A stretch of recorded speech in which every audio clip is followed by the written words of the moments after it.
इस दुनिया में सभी लोग मैजिक यूजर से डरते हैं, लेकिन इसका एक लौता है जो कि सबके मैजिक को काट के अपने लोगों की रक्षा कर सकता है। लेकिन फिर भी उसके खुद के ही लोगों ने उसे जेल में डाल दिया। पूरा एनीमे देखेंगे, लेकिन उससे पहले चैनल को सब्सक्राइब जरूर से कर लेना और वीडियो को हाइप कर देना। कहानी की शुरुआत में हमें एस्ट्रल पावर के बारे में बताया जाता है, जो कि इस प्लेनेट पे मौजूद है और ह्यूमैनिटी के लिए काफी ज्यादा पावरफुल है। एलिस नाम की लड़की बताती है कि जो लोग एस्ट्रल पावर का यूज कर पाते हैं उन्हें मेज और विचेस कहा जाता है, जिनसे लोग डरते हैं और इसी वजह से एम्पायर के लोग उन्हें नुकसान पहुंचाते हैं। इधर हमारा प्रोटैगनिस्ट इसका, जो कि एम्पायर में रहता है, वो बताता है कि एम्पायर ने ऐसे कई लोगों को नुकसान पहुंचाया है जो कि एस्ट्रल पावर का यूज कर सकते हैं। इस दुनिया में दो तरह के किंगडम है, एक है द एम्पायर जहाँ के लोग एस्ट्रल पावर का यूज नहीं कर सकते, और दूसरी तरफ नेबुला सोवर्निटी है जहाँ पे एस्ट्रल पावर यूज करने वाले विचेस रहते हैं। इन दोनों नेशंस के बीच हमेशा एक जंग छिड़ी रहती है। हमारा हीरो चाहता है कि वो इस वॉर को खत्म कर सके, वहीं एलिस भी यही चाहती है कि एक ऐसी दुनिया की शुरुआत हो जहाँ पे कोई भी किसी को नुकसान न पहुंचाए। अब हमें 1 साल पहले का सीन दिखाया जाता है जहाँ हमारा इसका एक सेल को तोड़ के वहाँ कैद एक यंग विच को आजाद करने आता है। वो लड़की देखती है कि ये तो एम्पायर का एक सेंट डिसाइपल है। वो उससे डर रही थी, पर वो उसकी बेड़ियां खोल देता है। वो हैरान थी कि आखिर वो उसकी मदद क्यों कर रहा है। इसका उसे कुछ पैसे देता है और वहाँ से जाने को कहता है, और उसकी इसी हरकत की वजह से अब उसे कैद कर लिया गया था। फिलहाल वो इंपीरियल सेनेट के सामने खड़ा है, जिसे 8 अपोस्टल लीड करते हैं। अब हमें ये पता चलता है कि इसका सबसे कम उम्र का सेंट डिसाइपल बना था, सिर्फ 16 साल की एज में। लेकिन उस विच को छुड़ाने के बाद उसे डिमोट कर दिया गया और कैद कर लिया गया। पर सेनेट उसे एक और मौका देना चाहती थी।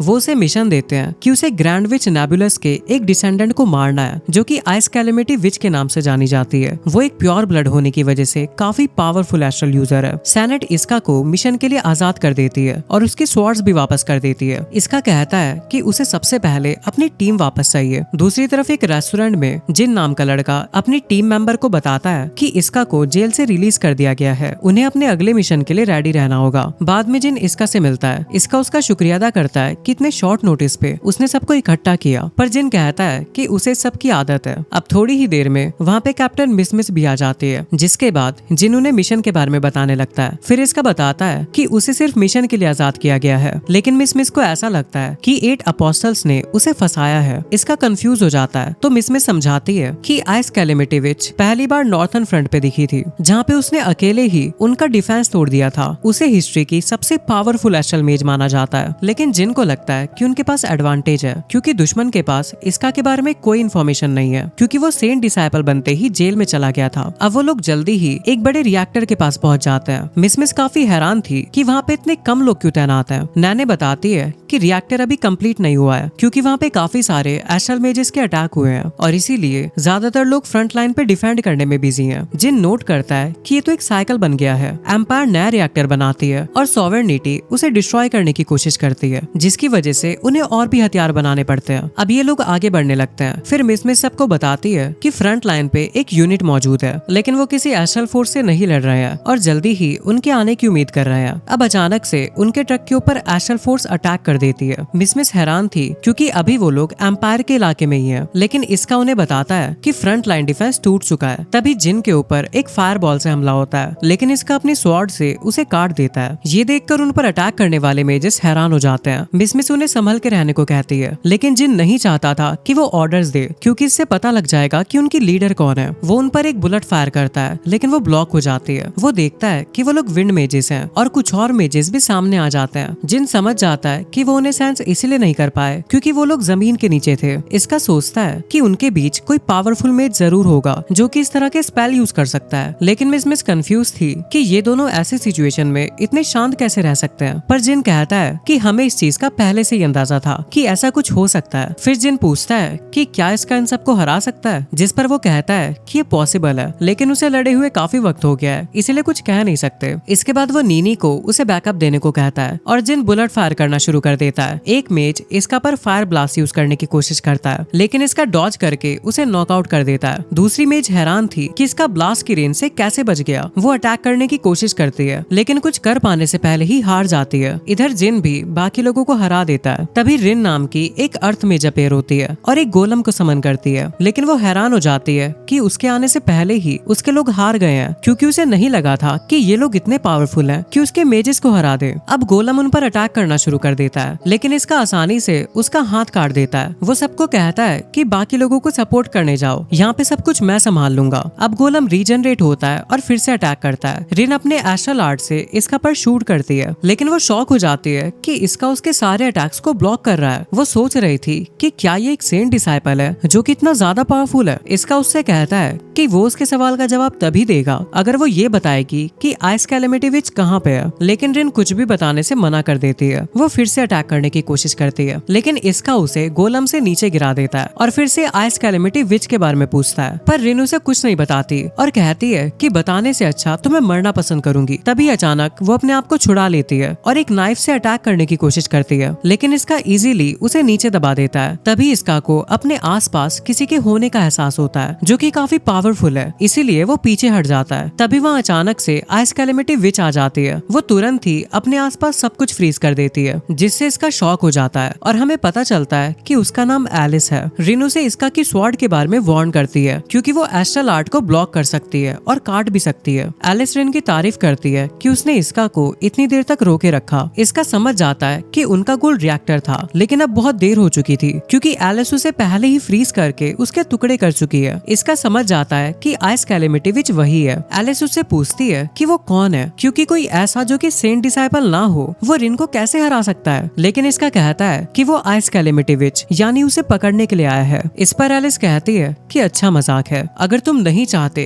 कि मेरी आइस का दर्द फील करो तो सरेंडर कर दो। इसके बाद एलिस उसका नाम पूछती है और वो अपने आप को इंट्रोड्यूस करता है कि उसका नाम इसका है। साथ में एलिस भी उसे अपने आप को इंट्रोड्यूस करती है। फिर इसका उसकी तरफ अटैक करने के लिए आगे बढ़ता है और एलिस उसके रास्ते में काफी सारे आइस बॉल्स बना देती है, लेकिन वो उन्हें पार कर जाता है। अब एलिस अपनी एस्ट्रल आर्ट से उस पर बर्फ की तलवारों की बारिश करती है जो इसका का डिफेंस तोड़ने लगती है, लेकिन इसका उसी टेक्निक से उसे काउंटर करता है अपनी एस्ट्रल स्वॉर्ड की पावर दिखाते हुए। अब वो उसके करीब पहुंच जाता है, लेकिन वो उसके अटैक को रोकने के लिए आइस शील्ड बनाती है और उसे हार मान लेने को कहती है, पर इसका मना करते हुए कहता है कि वो इस जंग को खत्म करना चाहता है और इसके लिए उसे जो भी करना पड़ेगा वो करेगा। एलिस ये बात सुन के काफी हैरान हो जाती है और इस मौके का फायदा उठाकर इसका उसके पीछे पहुंच जाता है। एलिस उसे पकड़ने के लिए कुछ वाइन्स बनाती है, लेकिन वो उसे काट देता है। एलिस पीछे हट जाती है और कहती है कि जिद मत करो, हार मान लो, जिस पर इसका कहता है कि पीछे तो तुम्हें हटना चाहिए। जिस पर एलिस कहती है कि जब तक मैं एम्पायर को हरा कर इस दुनिया को एक न कर दूं तब तक हार नहीं मानूंगी, क्योंकि वो भी इस दुनिया में शांति चाहती है। तभी अचानक से वो फिसल जाती है और इसका उसे अपने फास्ट रिफ्लेक्सेस की वजह से बचा लेता है और अब दोनों के ही बीच एक ऑकवर्ड मूवमेंट हो गया था और अब इसका के दोस्त उसे ढूंढते हुए आवाज मार रहे थे। ये सुन के फिलहाल के लिए एलिस पीछे हटने का फैसला करती है और कहती है कि इस बार तो तुम बच गए, लेकिन अगली बार तुम इतने लकी नहीं होंगे। अब अगले दिन एलिस इसका के बारे में ही सोच रही थी और वो उसके ऊपर से अपना ध्यान हटा ही नहीं पा रही थी, इसीलिए वो अपना ध्यान भटकाने के लिए ओपेरा हाउस जाने का डिसाइड करती है और वहाँ पे वो लैला मजनू का प्ले देख के काफी ज्यादा इमोशनल हो जाती है। वो इतना ज्यादा रोती है कि उसका खुद का रुमाल पूरा का पूरा भीग चुका था, पर उसके पीछे बैठा एक आदमी उसे अपना रुमाल ऑफर करता है। अब ओपेरा खत्म होने के बाद वो उस आदमी का रुमाल गीला करने के लिए उससे माफी मांगती है और वापस करने ही वाली होती है, लेकिन जैसे ही लाइट ऑन होती है तो वो शॉक हो जाती है क्योंकि वो बंदा कोई और नहीं बल्कि इसका ही था। इसके बाद हम एक दिन पहले का सीन देखते हैं जहाँ पे मिस कैप्टन होने के नाते इसका को चेक करने के लिए आती है क्योंकि उसे लग रहा था कि इसका के साथ कुछ ठीक नहीं है। इसका उसे बताता है कि वो एलिस के साथ हुई उस बैटल के बारे में सोचना बंद ही नहीं कर पा रहा। मिस को लगता है कि शायद इससे उस पर इमोशनल इफेक्ट रह गया है। वो कहती है कि जब भी वो परेशान होती है तो बारबेक्यू खाने से उसे मदद मिलती है, लेकिन इसका को नहीं लग रहा था कि ये उसके लिए काम करेगा, इसीलिए मिस उसे अपने कमरे में ले आती है जहाँ इसका देखता है कि वहाँ पे मिस के कपड़े सूख रहे हैं। वो बोलता है कि शायद मुझे इन्हें नहीं देखना चाहिए। मिस थोड़ी एम्बैरस होती है और उन्हें छुपा देती है। फिर वो बोलती है कि मैं ये कहना चाहती हूँ, उस बैटल के बारे में सोचने से अच्छा क्यों ना तुम ओपेरा चले जाओ, तुम्हें वहाँ जाके थोड़ा अच्छा लगेगा। इसके बाद वो इसका को ओपेरा के टिकट दे देती है। अगले दिन नीनी उसे ओपेरा तक ड्राइव करके ले जाती है, लेकिन रास्ते में इसका की आंख लग जाती है और वो देखता है कि उसके मास्टर उसे एस्ट्रल स्वॉर्ड दे रहे हैं। वो कहते हैं कि इन्हें खोना मत, क्योंकि ये स्वॉर्ड्स जंग खत्म करने की आखिरी उम्मीद है। अब इसका ओपेरा में पहुंच जाता है जो कि न्यूट्रल सिटी में है और इसी तरह उसकी मुलाकात एलिस से होती है, पर एलिस को ये लगता है कि वो उसका पीछा कर रहा है, इसलिए वो लड़ने को तैयार हो जाती है, लेकिन रिन उसे रोक देती है क्योंकि वो न्यूट्रल सिटी में है और यहाँ पे किसी भी तरह का लड़ाई झगड़ा सख्त मना है। इस दुनिया में जितनी भी न्यूट्रल सिटीज होती है उसमें इन दोनों ही देशों के लोग बिना किसी रोक टोक के जा सकते हैं। अब एलिस वहाँ से जाने का फैसला करती है, लेकिन उसे लगता है कि इसका फिर से उसका पीछा करेगा, लेकिन रिन बताती है कि जब से वो ओपेरा से बाहर निकले हैं इसका वहाँ से हिला तक नहीं। जिस पर एलिस कहती है कि मुझे यकीन नहीं होता इसका कि वो हमारे पीछे ही बैठा हुआ था। अब ये दोनों खाना खाने के लिए एक रेस्टोरेंट जाते हैं, लेकिन रेस्टोरेंट पूरी तरह से बुक था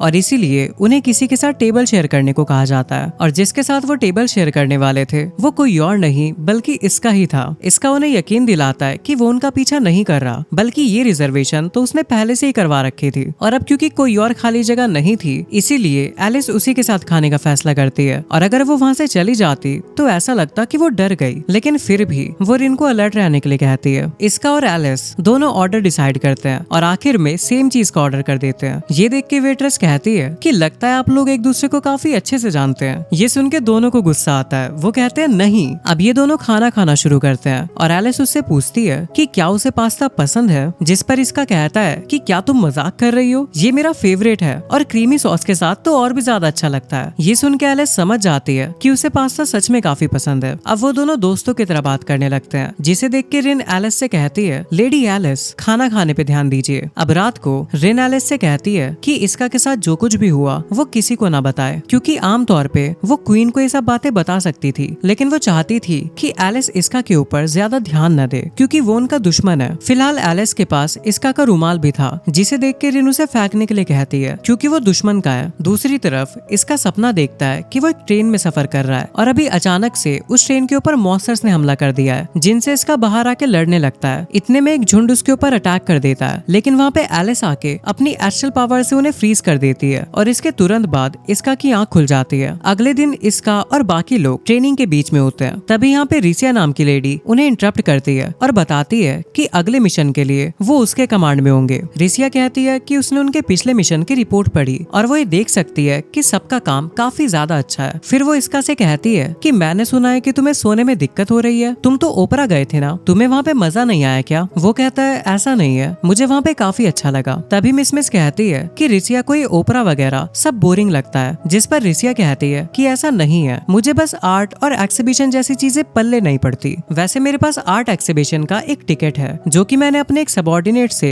एक गेम में जीता था, अगर तुम चाहो तो ये ले सकते हो, मुझे इसकी कोई जरूरत नहीं है। हो सकता है कि वहाँ जाने से तुम्हारी प्रॉब्लम में भी थोड़ी मदद मिले। इसी बीच एलिस अपनी माँ क्वीन से मिलती है, जो कि इसका के साथ हुई उसकी फाइट के बारे में पूछती है। क्वीन बताती है कि सेंट डिसाइपल एम्पायर के सबसे स्ट्रॉन्ग फाइटर्स होते हैं। वो पूछती है कि क्या इसका भी उन्हीं में से एक था। फिर वो बात करती है कि उनके फाउंडर ने हजारों इंपीरियल सोल्जर के खिलाफ कैसे लड़ा और वो फाउंडर अभी भी जिंदा है क्योंकि उसकी एक जुड़वा बहन थी नेबुलस, जिसके बारे में एम्पायर को नहीं पता था। और जब नेबुलस की मौत हुई तो एम्पायर को लगा ग्रैंड विच मर गई, जबकि असल में फाउंडर अभी नींद की स्टेट में है, लेकिन अभी उस पर लगा बंधन कमजोर हो रहा है। क्वीन बताती है कि ये सब तब शुरू हुआ जब एलिस इसका से लड़ी थी। एलिस को समझ नहीं आ रहा था कि इस सब का मतलब क्या है, लेकिन उसकी माँ कहती है कि एस्ट्रल पावर तब रिएक्ट करती है जब उसका होस्ट खतरे में हो। उसे लगता है कि फाउंडर के जागने का साइन है, लेकिन फाउंडर की पावर से जुड़े कुछ राज है, इसीलिए वो एस्ट्रल इंस्टीट्यूशन से इस सिचुएशन को इन्वेस्टिगेट करने को कहेगी। और इस दौरान वो नहीं चाहती कि एलिस इसका से लड़े जब तक उनके पास उसके बारे में ज्यादा इन्फॉर्मेशन नहीं है। बाहर रिन एलिस से पूछती है कि क्या उसे कोई बात परेशान कर रही है। एलिस बताती है कि उसे सोने में दिक्कत हो रही है और वो डिसाइड करती है कि उसे थोड़ा घूमने की जरूरत है। रिन समझ जाती है कि उसे वापस न्यूट्रल सिटी में जाना है, इसीलिए वो उसे पिछली बार जो इसका के साथ हुआ उसका याद दिलाती है। लेकिन एलिस को नहीं लगता कि ऐसा दोबारा होगा क्योंकि वो ओपरा जाने का प्लान नहीं कर रही। लेकिन जैसे वो न्यूट्रल सिटी में जाती है वो फिर से इसका से टकरा जाती है। वो पूछती है कि एक इंपीरियल सोल्जर न्यूट्रल सिटी में बार बार क्यों आ रहा है, जिस पर इसका कहता है कि मैं जिस आर्ट एक्सिबिशन में जा रहा हूँ वो एम्पायर के ही एक आर्टिस्ट की है। वो पूछता है कि क्या तुम्हारा एक इंपीरियल आर्टिस्ट की आर्ट देखना ठीक है, जिस पर एलिस कहती है कि आर्ट आर्ट होती है, फर्क नहीं पड़ता कि वो इस देश की है या फिर उस देश की, आर्ट की कोई सीमा नहीं होती। इसका उसे साथ में चलने को कहता है, लेकिन एलिस उससे अलग रास्ते पे जाने का फैसला करती है, पर फिर वो रास्ता भटक जाती है। इसका उसे ढूंढ लेता है, जहाँ एलिस कहती है कि तुम यहाँ पे क्या कर रहे हो, तुम्हें तो आर्ट म्यूजियम में होना चाहिए था ना। इस पर इसका कहता है कि मैंने काफी कुछ ऑलरेडी देख लिया, पर मुझे वहाँ पे तुम नहीं दिखी, इसलिए लगा कि शायद तुम रास्ता भटक गई हो, अगर तुम चाहो तो मैं तुम्हें वहाँ पे ले जा सकता हूँ। लेकिन एलिस मना कर देती है क्योंकि वो दुश्मन है और उनका साथ घूमना बिल्कुल भी ठीक नहीं। लेकिन इसका उसे याद दिलाता है कि उसी ने कहा था आर्ट की कोई सीमा नहीं होती। ये सुन के एलिस मान जाती है। ये दोनों साथ में एक पेंटिंग देखने लगते हैं। एलिस पूछती है कि उसे आर्टिस्ट क्यों पसंद है, जिस पर इसका बोलता है क्योंकि वो उनके काम में उनकी पर्सनैलिटी देख सकता है। अब दोनों साथ में काफी एंजॉय करते हैं। एक्सिबिशन के बाद एलिस उसे रास्ता दिखाने के लिए थैंक यू के तौर पे ड्रिंक खरीद के देती है। इसके बाद वो दोनों ड्रिंक पीते हैं और मूवमेंट ही मूवमेंट में इसका एलिस के कंधे पे सो जाता है। है। ये देख के एलिस कहती है कि तुम जानते हो ना कि हम दोनों दुश्मन है, अगर मैं चाहूँ तो इसी वक्त तुम्हें आसानी से खत्म कर सकती हूँ। अब हमारा सीन शिफ्ट होता है और इसका को इंपीरियल सेनेट में बुलाया जाता है, जहाँ वो आइस कैलेमिटी विच को रोकने के लिए उसकी तारीफ करते हैं। पर इसका कहता है कि मैं तो रिएक्टर को प्रोटेक्ट करने में फेल हो गया, लेकिन वो कहते हैं कि रिएक्टर को बचाना तुम्हारा मिशन नहीं था, बल्कि कोई ऐसा जो कि आइस कैलेमिटी विच से लड़ सके, ऐसा पर्सन होना ज्यादा इम्पोर्टेंट है। वो बताते हैं कि उसकी काबिलियत को देखते हुए उन्होंने उसे वापस से सेंट डिसाइपल बनाने का सोचा है। इसके बाद वो कहते हैं कि हम जानते हैं कि तुम जंग को खत्म करना चाहते हो और सेंट डिसाइपल बनके तुम एम्पायर से मिल पाओगे, जिसके बाद तुम उनके सामने इस चीज का प्रस्ताव रख सकते हो। लेकिन क्योंकि एम्पायर में तुम्हें अभी भी एक क्रिमिनल माना जाता है, इसलिए तुम्हें विच को पकड़ के सबका भरोसा जीतना होगा। अब इसका वापस से एलिस के बारे में सोचने लगता है और मिस को कॉल करके ट्रेनिंग स्किप करने की परमिशन मांगता है, क्योंकि वो न्यूट्रल सिटी जाना चाहता है। मिस इस बात को एक्सेप्ट कर लेती है, लेकिन इस शर्त के साथ कि वो भी उसके साथ जाएगी। दूसरी तरफ रिन एलिस को इसका के बारे में बताती है कि वो सेंट डिसाइपल बनने वाला सबसे यंग पर्सन है। एलिस हैरान थी कि उसे इसके बारे में कैसे नहीं पता, जिस पर रिन बताती है कि जब उसका प्रमोशन हुआ था तो उसके तुरंत बाद उसे जेल में डाल दिया गया था और यही वजह है कि उनके पास इसके बारे में कोई इन्फॉर्मेशन नहीं है। अब एलिस पूछती है कि इसका के जेल में जाने की वजह क्या थी, जिस पर रिन बताती है कि उसने एक विच की भागने में मदद की थी।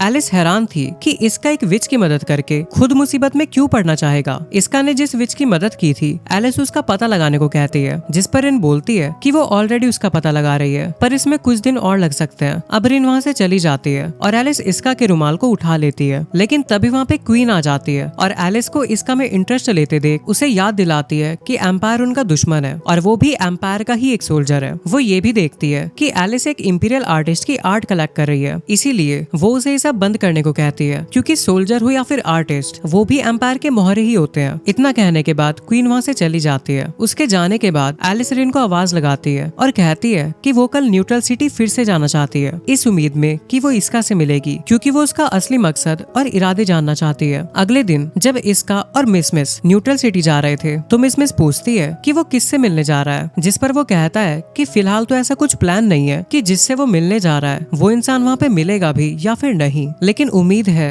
कि उसकी मुलाकात उस लड़की से फिर से होगी। अब ये लोग शहर पहुँच जाते हैं और इसका की मुलाकात वापस एलिस से हो जाती है। एलिस कहती है लगता है हमारे बीच जरूर कोई कनेक्शन है, इसी वजह से हमारे रास्ते बार बार मिल जाते हैं। वैसे तुम्हारे साथ ये लड़की कौन है, जिस पर इसका बताता है कि वो उसकी कैप्टन मिस है। मिस भी इसका से उसके बारे में पूछती है, जिस पर एलिस खुद अपने आप को इंट्रोड्यूस करती है कि मेरा नाम एलिस लू नेबुलस द 9th है। मिस ये सुन के हैरान हो जाती है कि वो नेबुलस सोवर्निटी की प्रिंसेस है। इसके बाद ये लोग शहर के बाहर आ जाते हैं, जहाँ एलिस पूछती है कि इसका ने उस विच को क्यों आजाद किया था जिसके लिए उसे जेल हुई थी। इस पर वो बताता है कि वो सिर्फ एक छोटी लड़की थी और उसके बावजूद भी एम्पायर ने उसे कैद कर रखा था, जो बात उसे बिल्कुल भी अच्छी नहीं लगी और उसने ये जानते हुए कि उसके साथ क्या होगा उस विच को भागने में मदद की। एलिस को उसकी बात हजम नहीं होती, क्योंकि अगर वो वाकई एक अच्छा इंसान है तो वो उसे क्यों पकड़ना चाहता है। जिस पर इसका कहता है कि मेरा गोल हमेशा से शांति रहा है, लेकिन एम्पायर और सोवरेनिटी आपस में समझौता नहीं करेगी और इसीलिए मैंने एक प्योर ब्लड को हॉस्टेज बनाने का प्लान बनाया, जिससे सोवरेनिटी को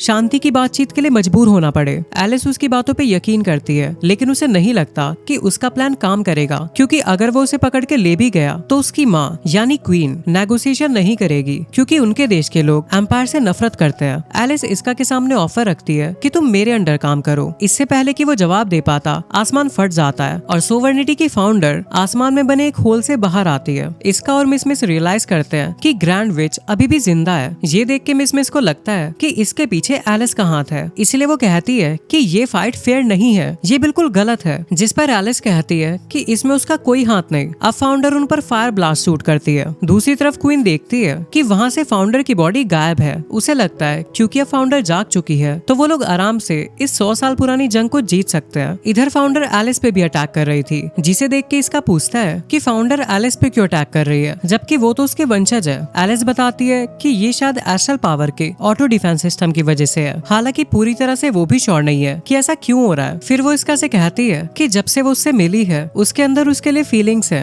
जिसके बारे में आज वो उससे बात करना चाहती थी, लेकिन अब वो बहुत गुस्सा है क्योंकि फाउंडर की वजह से ये सब खराब हो गया। एलिस अब फाउंडर को इसका के साथ रोकने का डिसाइड करती है, जिस पर फाउंडर कहती है क्या तुम एम्पायर से मिल चुकी हो, अगर ऐसा है तो मुझे तुम्हें रास्ते से हटाने में खुशी होगी। इसके बाद वो एलिस पे अटैक कर देती है, लेकिन रिन गोलम समन करके उसे प्रोटेक्ट करती है और खुद घायल हो जाती है। एलिस उसके पास पास आती है और पूछती है, रिन क्या तुम ठीक हो, अपनी आंखें खोलो। इसका उसे शांत करता है और कहता है कि वो अपनी आइस का इस्तेमाल करके रिन की बॉडी को कूल करे। फिर वो मिस से रिन को हॉस्पिटल ले जाने को कहता है और एरिया के सभी लोगों को इवैक्यूएट करने को भी कहता है। अब इसका अपनी स्वॉर्ड निकालता है और उन्हें देख के फाउंडर कहती है कि कहीं यही स्वॉर्ड तो उसके जागने की वजह नहीं है। फाउंडर ये भी मेंशन करती है कि ये स्वॉर्ड क्रॉसवेल की है। ये सुन के इसका हैरान हो जाता है और पूछता है कि वो उसके मास्टर को कैसे जानती है। इससे फाउंडर समझ जाती है कि वो क्रॉसवेल का डिसाइपल है और कहती है कि फर्क नहीं पड़ता, तुम चाहे जो भी हो, तुम मुझे नहीं रोक पाओगे। फाउंडर एक बार फिर से उन पे अटैक करना शुरू कर देती है, लेकिन इसका और एलिस उसके अटैक्स को इजीली रोक लेते हैं। एलिस ये भी कहती है कि तुम अब सोवर्निटी की हीरो नहीं रही क्योंकि तुमने बिना सोचे समझे एक फेलो एस्ट्रल मेज यानी रिन को चोट पहुंचाई है। इस पर फाउंडर कहती है कि सिर्फ हीरो बनकर दुनिया को नहीं बचाया जाता, इसलिए मैं ऐसी विच बनूंगी जो एम्पायर को डिस्ट्रॉय कर देगी। इसका और एलिस उससे साथ में कहते हैं, हो सकता है कि तुम पास्ट में सभी एस्ट्रल मेजेस की उम्मीद रही हो, लेकिन तुम्हारी ये हरकतें देख के ऐसा नहीं लगता कि दुनिया को अब तुम्हारी जरूरत भी है। इसके बाद दोनों उसकी तरफ बढ़ते हैं और इसी दौरान अपनी पावर बढ़ाने के लिए फाउंडर अपनी पीठ पे विंग्स ग्रो कर लेती है और फायर ब्लास्ट से अटैक करती है। और सिर्फ इतना ही नहीं, वो आइस और अर्थ मैजिक भी यूज कर रही थी। फिर वो एक शेर क्रिएट करती है जो उन पर अटैक करने बढ़ता है, लेकिन एलिस उसे फ्रीज कर देती है। इसके बाद फाउंडर विंड अटैक यूज करती है जिसके सामने वो लोग नहीं टिक पाते, लेकिन इसका अपनी स्वॉर्ड्स की मदद से खुद को और एलिस को पकड़ लेता है। एलिस उससे कहती है कि उसे छोड़ दे क्योंकि उसका हाथ जख्मी हो रखा है, लेकिन वो बस मुस्कुराता है और कहता है कि हम न्यूट्रल सिटी में हैं और हमारा गोल भी सेम है, इसीलिए फाउंडर को हराने के लिए हमें साथ में काम करना चाहिए। एलिस इसके बाद फाउंडर पर आइस एरो शूट करना शुरू करती है, लेकिन वो उन्हें ब्लॉक कर लेती है और एलिस को उड़ा देती है। इसी दौरान इसका फाउंडर के करीब जाने की कोशिश करता है। ये देख के वो उसे रोकने के लिए फायर बॉल शूट करने लगती है जिन्हें वो एक एक करके काट देता है। एलिस उससे कहती है कि वो सीधा आगे बढ़ता रहे। इतना कह के वो आइस की सीढ़ियां बना देती है जिसके सहारे वो फाउंडर तक तेजी से बढ़ने लगता है। ये देख के फाउंडर उस पर फायर एरो शूट करती है, लेकिन एलिस अपनी आइस शील्ड से उसे ब्लॉक कर देती है और इसका फाइनली फाउंडर तक पहुंच जाता है और उसके विंग्स उसकी बॉडी से अलग कर देता है, जिसके बाद फाउंडर फिर से गहरी नींद में चली गई थी। ये सब खत्म होने के बाद इसका एलिस के ऑफर को रिजेक्ट करते हुए कहता है कि वो उसके लिए काम करने का ऑफर एक्सेप्ट नहीं कर सकता और इसका मतलब ये है कि वो लोग अभी भी दुश्मन है, पर क्योंकि फाउंडर से फाइट करने के बाद वो दोनों ही थक चुके हैं, इसलिए वो डिसाइड करते हैं कि वो सिर्फ आज के लिए दुश्मन नहीं है, लेकिन कल से वो लोग फिर से दुश्मन होंगे। इसके लिए एलिस मान जाती है। इसके बाद सीन रिसिया पे शिफ्ट होता है जहाँ वो मिस को बताती है कि उनके अगले मिशन के लिए जॉइंट ट्रेनिंग जल्दी ही शुरू होगी, इसीलिए उन्हें बचे हुए टाइम को एंजॉय करना चाहिए। इसीलिए मिस और बाकी लोग एक कैसीनो में आ जाते हैं। यहाँ मिस को चिंता हो रही थी कि क्या आने वाला मिशन खतरनाक होगा। अब यहाँ पे बाकी लोग मिस से पूछते हैं कि वो कैसीनो क्यों आना चाहती थी, जिस पर वो बताती है कि वो एक जैकपॉट जीतकर एक टैंक खरीदना चाहती है ताकि अगर मिशन के दौरान कुछ हो जाए तो वो लोग उसकी मदद से सही सलामत भाग सके। फिर हम देखते हैं कि एलिस और रिन भी कैसीनो आ जाते हैं। रिन उसे उन गेम्स के बारे में बताती है, लेकिन एलिस कहती है कि उसे इन सब में कोई इंटरेस्ट नहीं है, बल्कि वो तो न्यूट्रल सिटी जाना चाहती थी। जिस पर रिन कहती है कि तुम वहाँ जाके फिर से उस इंपीरियल सोल्जर से मिलना चाहती हो। सही कहा ना। रिन इसके बाद उसे स्लॉट्स ट्राई करने को कहती है, जिस दौरान एलिस इसका के साथ अपनी फाइट की डेट चुनने लगती है कि वो उससे कब लड़ेगी। ये देख के रिन कहती है कि तुम फाइट के लिए डेट क्यों चुन रही हो, ऐसा लग रहा है जैसे तुम फाइट की नहीं बल्कि शादी की डेट फिक्स कर रही हो। शादी की बात सुन के एलिस शर्मा जाती है। ये देख के रिन पूछती है कि तुम शर्मा क्यों रही हो। वो कहती है तुमने बात ही ऐसी कर दी, शर्म तो आएगी ही ना।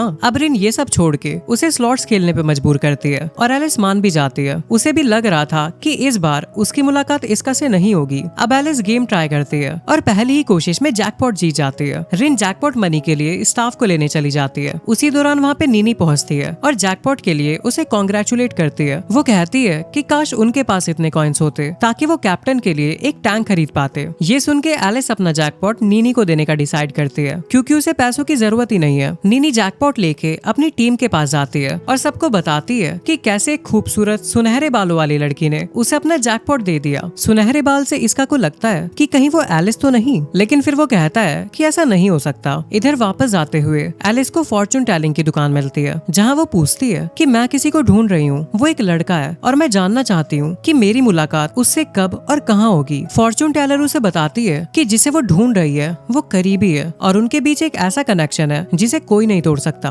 उसके जाने के बाद इसका की नजर भी उसी दुकान पे पड़ती है। वो भी फॉर्चून टेलर के पास जाके पूछता है कि वो एक लड़की के बारे में जानना चाहता है कि उसकी मुलाकात उससे कब होगी। फॉर्चून टेलर उसे भी सेम बात बताती है कि जिसे तुम खोज रहे हो वो तुम्हारे करीब ही है। अब सीन शिफ्ट होता है और रिसिया को इंपीरियल सेनेट बुलाया जाता है जहाँ पर वो चाहते हैं कि रिसिया मिस के दोस्त होने होने का फायदा उठाते हुए उसकी टीम को वॉर्टेक्स पे रीइंफोर्समेंट के तौर पे भेजे। अब उनके कहने पे रिसिया मिस और बाकी लोगों को कॉल करती है कि जिस भी मिशन पे वो जाने वाले थे उसे भूल जाएं, क्योंकि अब वो उन्हें एक नए मिशन पे भेज रही है। वो बताती है कि एम्पायर और नेबुला सोवर्निटी के बीच जंग इसीलिए शुरू हुई थी क्योंकि एस्ट्रल एनर्जी के बहाव ने वॉर्टेक्स बना दिया था, लेकिन अब एक और वॉर्टेक्स बनने वाला है। अगर सोवर्निटी ने इस पर कंट्रोल हासिल कर लिया तो एम्पायर के लिए एक बहुत बड़ी प्रॉब्लम खड़ी हो जाएगी। इसीलिए एक तरह से तुम लोगों को वहाँ पे सोवर्निटी को रोकने के लिए भेजा जा रहा है। इधर रिन भी एलिस को वॉर्टेक्स के बारे में बताती है, लेकिन एलिस हैरान थी कि उसे इस बारे में पहले क्यों नहीं पता चला। रिन बताती है कि जो फैमिली ने जानबूझ के इस चीज की खबर हमें देर से दी। ये सुन के एलिस सोचती है कि क्या जो फैमिली वॉर्टेक्स को खुद के लिए रखने का सोच रहे हैं। इसके बाद एलिस जो फैमिली से खुद इस बारे में पूछने के लिए आ जाती है। तभी मास्क, जो कि जो फैमिली का टेम्पररी हेड था, नाइफ लेके एलिस के पीछे से आ जाता है, लेकिन रिन उसकी प्रेजेंस सेंस कर लेती है और उसे वहीं रोक देती है। ये देख के लॉर्ड मास्क रिन के सेंसेस की तारीफ करता है। अब एलिस उसके हाथ में नाइफ देखती है और कहती है कि वो क्या करने की कोशिश कर रहा था, जिस पर मास्क कहता है कि चिंता करने की कोई बात नहीं है, कि मेरे पास एस्ट्रल एनर्जी कम है, इसलिए मैं एस्ट्रल आर्ट यानी मैजिक यूज नहीं कर सकता और इसी वजह से मैं हमेशा अपने पास एक चाकू रखता हूँ। फिर मास्क पूछता है कि वो लोग यहाँ पे क्या कर रहे हैं, जिस पर एलिस पूछती है कि जो फैमिली ने हमें नए वॉर्टेक्स के बारे में क्यों नहीं बताया, जिस पर मास्क कहता है कि इस बात का कोई प्रूफ नहीं है कि वो एक वॉर्टेक्स है, लेकिन फिर भी वहाँ ट्रूप्स भेजने चाहिए ताकि ये कंफर्म हो सके कि वो एक वॉर्टेक्स है भी